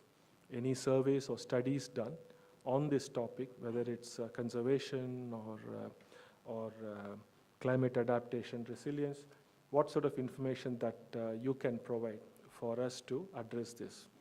Next, please. So again, the same approach. This also has a checklist of looking at the various institutional policy frameworks. But the second one is the more trickier part, because we are looking at traditional knowledge and cultural practice for resilience. The first one is availability, what policies are there, so we have to do that. The second one is where we need to look a little bit careful. So when it comes to integration of traditional knowledge, I'm just giving some examples that I managed to get on Mauritius. So which means there is information available, but we need to look out for what is available. For example, when it comes to integration of traditional knowledge, elevated stilt housing in Rodriguez, this, according to Ministry of Environment, 48% of all DRR community micro grants in 2022 supported projects with a cultural heritage or traditional knowledge component. So this is a very interesting information that's already available, which I could take out from what is out there. So I'm sure there is more information available such that why I'm presenting it is to give you an idea that we are looking at what sort of data that we can get to understand the traditional cultural practices for resilience building. So just to give you an idea. So I'm sure there is more available, and that's why I said 3.2 is more challenging, because we need to look out for wide variety of sources, and even research studies, if you can identify, that will be of great help. Next, please. So this is again all the templates that basically that we need to fill in. Once the data comes, we can start populating. Please, next. Next. So this again, even for this indicator, like all indicators, there is a component that looks at the gender component. So we look at, similarly like earlier, look into the sex ratio of membership in various management committees, etc. And also, we are looking at policies highlighting the different role of women and men in responding to climate change, especially in local communities. So what are their roles? Yes, please. Okay. So I need to rush. So this is the problem of having 56 slides. So, okay, please. I'm not going to explain these templates because templates is something that you can look at it anytime. What I'm trying to capture is, just for you to understand is, yes, please go to the next one. Go ahead. Next one, access, okay. All these indicators have a very similar pattern you would have seen. You know the concepts. The likely data sources is where we need to look at, and the quality of this data that we need for these indicators. And sometimes some of the indicators we only looking at checklists. What sort of, whether it's available or not, and whether any versions available, any updates that was done on those inventories or policies. So that's something that we need to collect. And this is about cultural facilities through spatial mapping. So basically we are looking at what is available within a geographical place and just sort of do a spatial mapping. So see where in relation to what. And we are looking at various cultural facilities like libraries, museums, art galleries, performance venues, cinemas, traditional cultural spaces, creative hubs. There's one thing I want to, maybe you can discuss this, and because Ministry of Arts and Culture is also here, sometimes the definition of some of these words has to be very clear. Because when you say traditional cultural spaces, so is there already a given definition within that's available? Then I would recommend that you use that, then to look at the kind of data that we can collect. If it's not available, we need to have some sort of a working definition. So traditional spaces, how it's defined, maybe by the Ministry of Arts and Culture. If it's there, then you can use that. On that basis, you can identify them. Some of them will be straightforward, like art galleries and museums. The number is pretty easy. But certain things you need to check with the Ministry of Culture to see whether how they define it. And then based on that, you can discuss and identify and see whether you can get information on this. Next, please. Similarly, like earlier, data sources, UIS does collect. As I said, this is coming from the government, which is sent, because these are all only numbers, so it's already available. But apart from that, you also have the Mauritius Statistics Department or the Ministry of Culture, or other ministries also may have this particular, some of the data that we are talking about. Because today also I know from here audience, there are a lot of people from art galleries and other institutions you've come.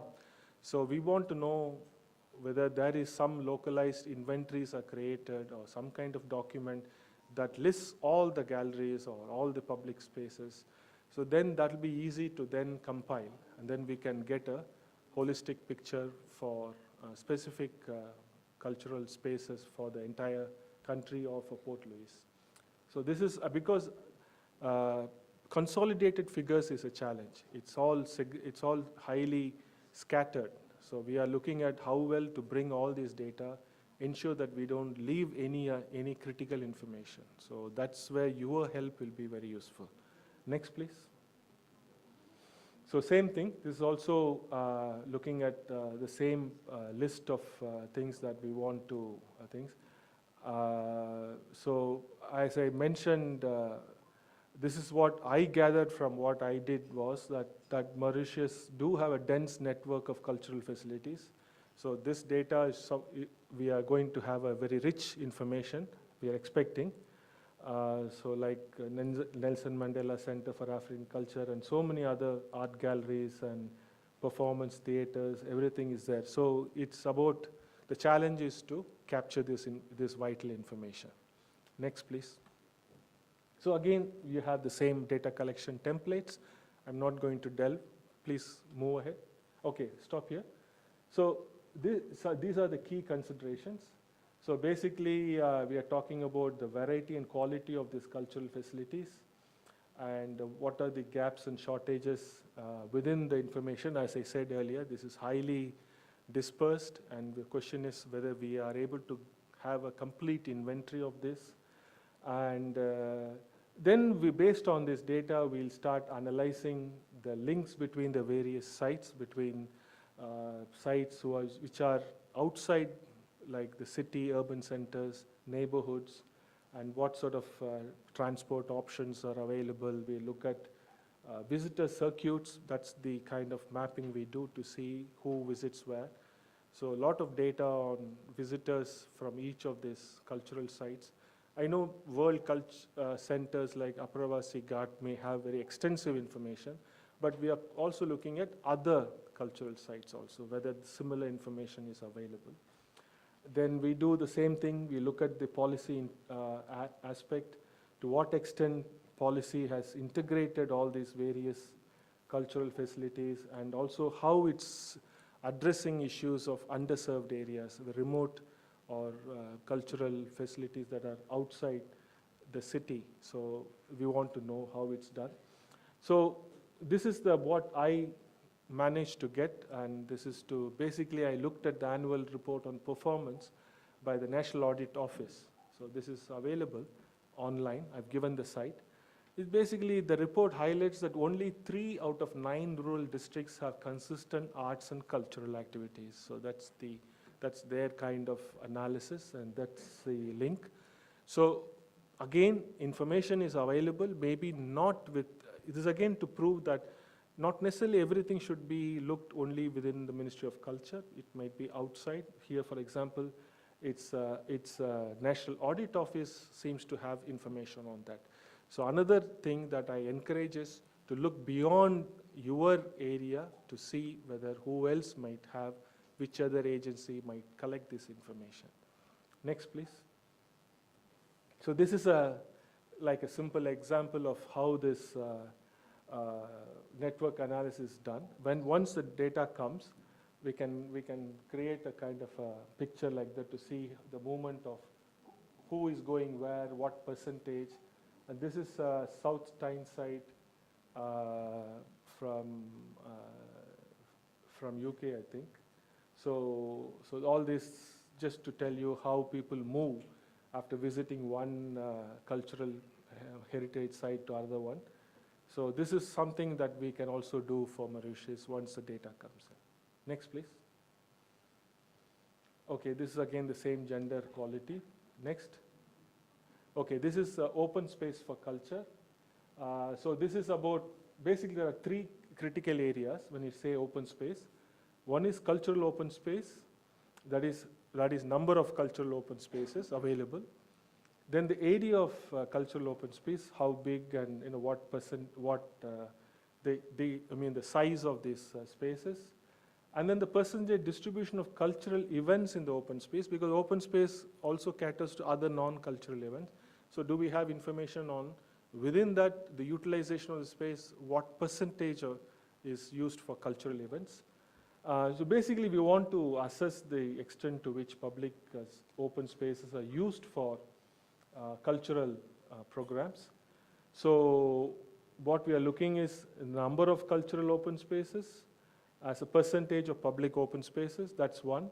Second is area of cultural open space as percentage of public open spaces. So what area is allocated for that? And percentage distribution of cultural events in an open space.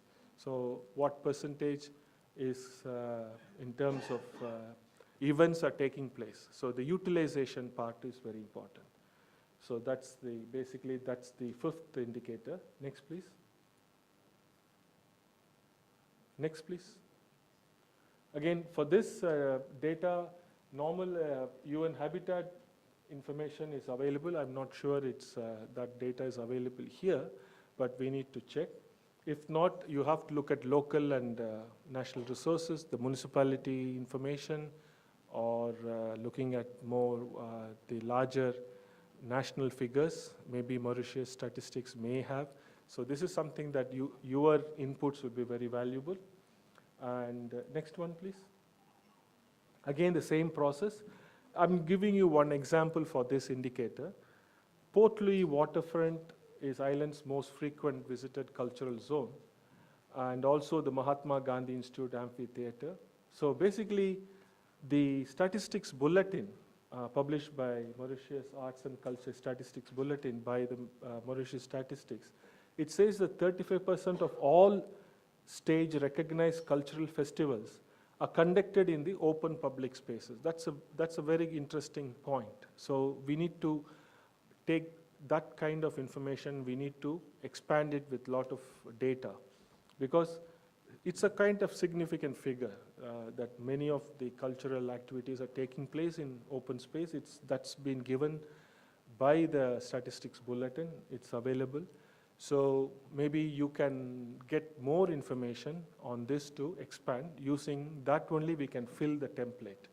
So this is again to tell you that we need to understand the utilization of the spaces. First, what type of spaces are available for cultural activities, then to what extent it is utilized. So that's the other one. Next, please. So these are the templates that's available. Yes, please. Cultural is totally separated from religious in this statement? No, festivals you can bring it under cultural festivals. So because this morning also we saw some festivals were presented under. This is again, it's something that how the cultural ministry is interpreting it. But as far as from what I saw this morning, many of these religious festivals are mentioned under the cultural thing, like Taipusam and something few others I saw. So it's about how it's presented. But we are talking about the common cultural space. If it's happening inside a church or a temple, you can't use it here because that's a specific ritualistic thing. Next one, please. Next, please move through this one. Next one. Okay. Having seen these 5 indicators, before you go for the group work is now very simple. Regarding these 5 indicators, just we want to know what sort of data is available, how recent the data is available, and also you can discuss some of these issues regarding the definitions also, because you asked a very interesting question. This is something we need to understand. Is there any, that's why I said policies and frameworks. Is there some standardization available in terms of how we define them, cultural spaces, then what do you mean by the categories of cultural performance? So whether what can be included. Then I'm sure it's already there. So that is something we need to extract.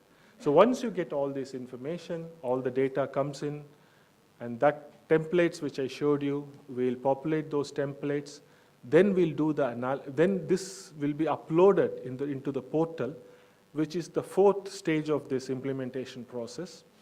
After the, 3rd stage. Then the 4th stage is the analysis. Once the templates are there, we do the analysis. And then the final stage is creating these cultural profiles. So this is just to give you some sample of how the cultural profile will look for dimension 1. Can you go, please? Go through the slides. Yeah, this is how. This is just a sample. This is from Morocco. And this is how it looks like once the data comes for dimension 1. So we will have, for example, expenditure on heritage, there is nothing. The data is not available. So it looks empty. Whereas when you go to the 2nd indicator, sustainable management heritage, you have information. So they have comprehensive set of tools to actually monitor the things, the sort of managing their heritage sites. So they have information in terms of how many are included in the World Heritage List, how many under the Intangible Heritage List, then under Climate Adaptation Resilience also. They have 4 documents that guide the Moroccan government response in terms of natural hazards. So these key documents are presented here because if you remember, the data is primarily checklists. We are getting a checklist of what is out there. So from there we'll extract and this is created. And then the 4th indicator, cultural facilities. So by type of facility, we are giving the numbers here. For certain numbers, there's a question mark because it's not sure. But certain numbers we give the exact number and also the kind of percentage from the overall in terms of when you divide the cultural spaces, cultural facilities, what percentage contributes for libraries, museums, performance venues, etc. Open space for culture, there's not much data, so that's left blank. Next one, please. So this is for the next indicator. Next one, please. And that's it. So this basically just to give you how finally, when it comes, when we put together for Mauritius, we will have a cultural profile that gives a snapshot of the key indicators with the data.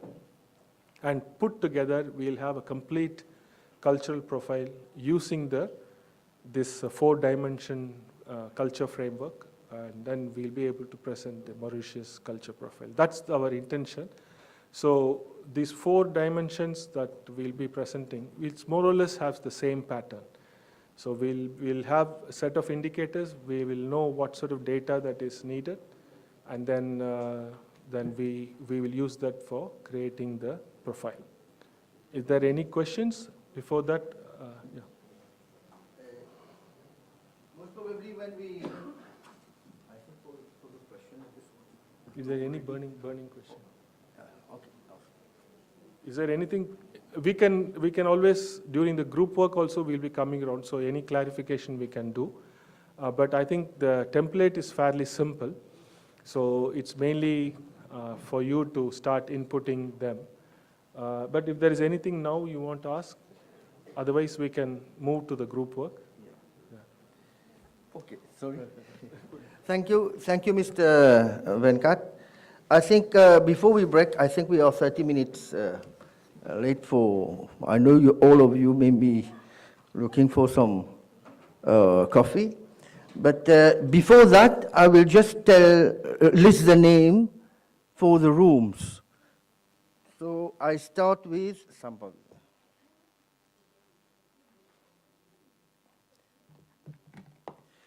There's a room Shunya. Shunya. So the person who will be in room Shunya will be Mr. Tilakdari, MFO, Mrs. Putia Jagnat, Mrs. Bisun, Senior Culture Officer, room 1, Mrs. Abala Goria, Mr. Kavish Bikari, Mrs. Tambi Lai Kong Ling, Mr. Sukan Vishal, I think theatre manager, Mr. Ratino, Mr. Ram Kalawan. I continue. Monsieur Jean-Alex Péville, Monsieur Pentia Padou, Madame Bharati Autor, Monsieur Ramdour, Madame Gangaram, statistician, Mrs. Astrid Odibert, Monsieur Lachman, lecturer et artiste, Monsieur Randy Adjari, Madame Lisa Tang Chong,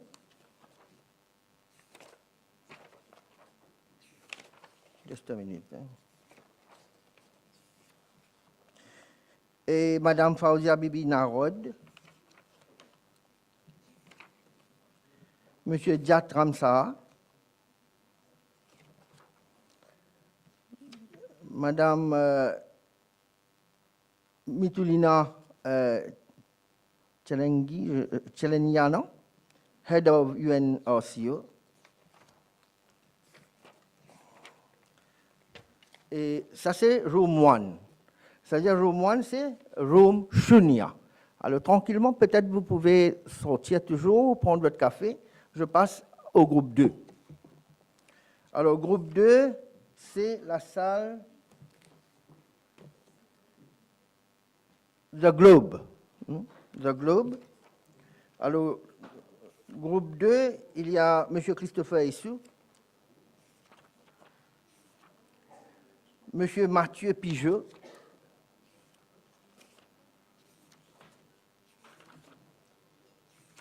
M. Yannick Lincoln, M. Diat Ramsara, non, excusez-moi, Diat Ramsara, non, c'est le groupe Diat Ramsara, c'est M. Armand Despons, M. Maroua Bouvia, coordinateur.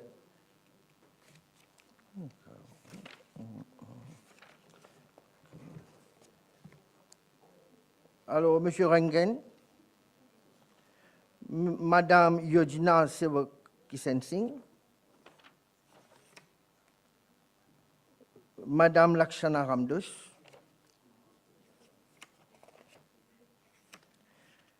Monsieur Chini, Statistics Mauritius,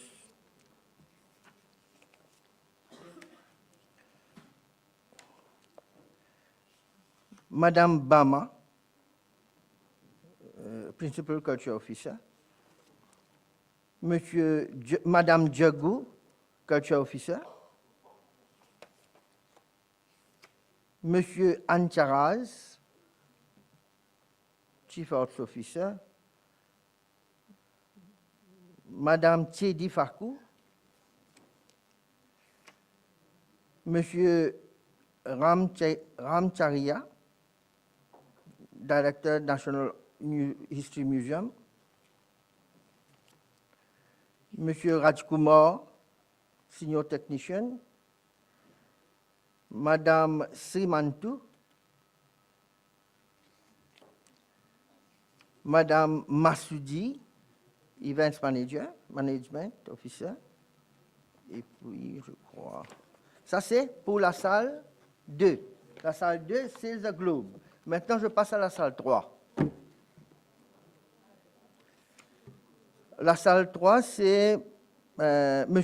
Ramsay Tiranjiv. La salle 3, c'est Olympia. Hein? Madame Mokul. Monsieur Edou, Industrial Analyst. Madame Farida Mosiadji.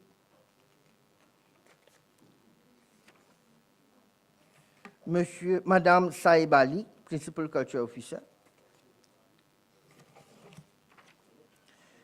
Madame Rodji, Culture Officer.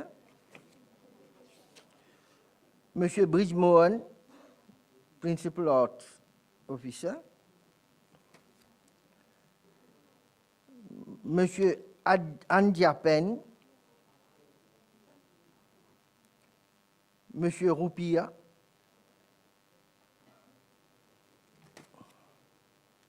Monsieur Gatti,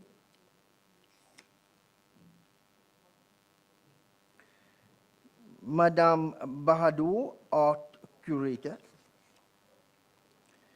Monsieur Soumana, Board Member,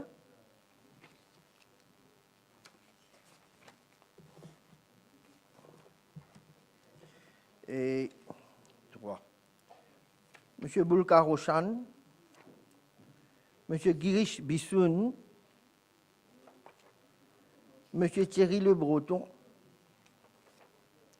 Monsieur Gouroudat Chatou, Madame Chitra Rouy,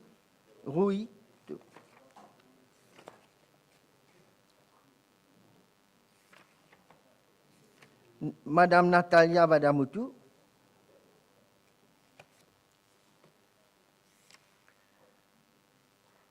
Madame Sadam Mutusami, Head of Finance Management,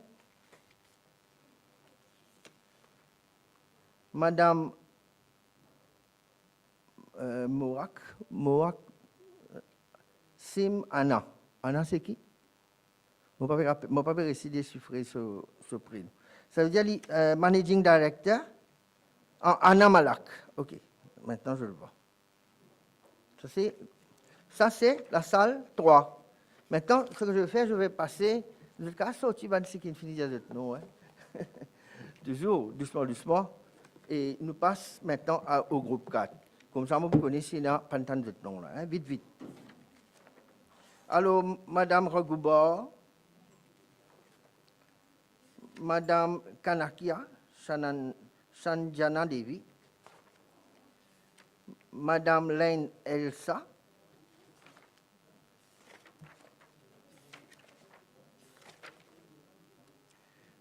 Dr. Priya Bahadur,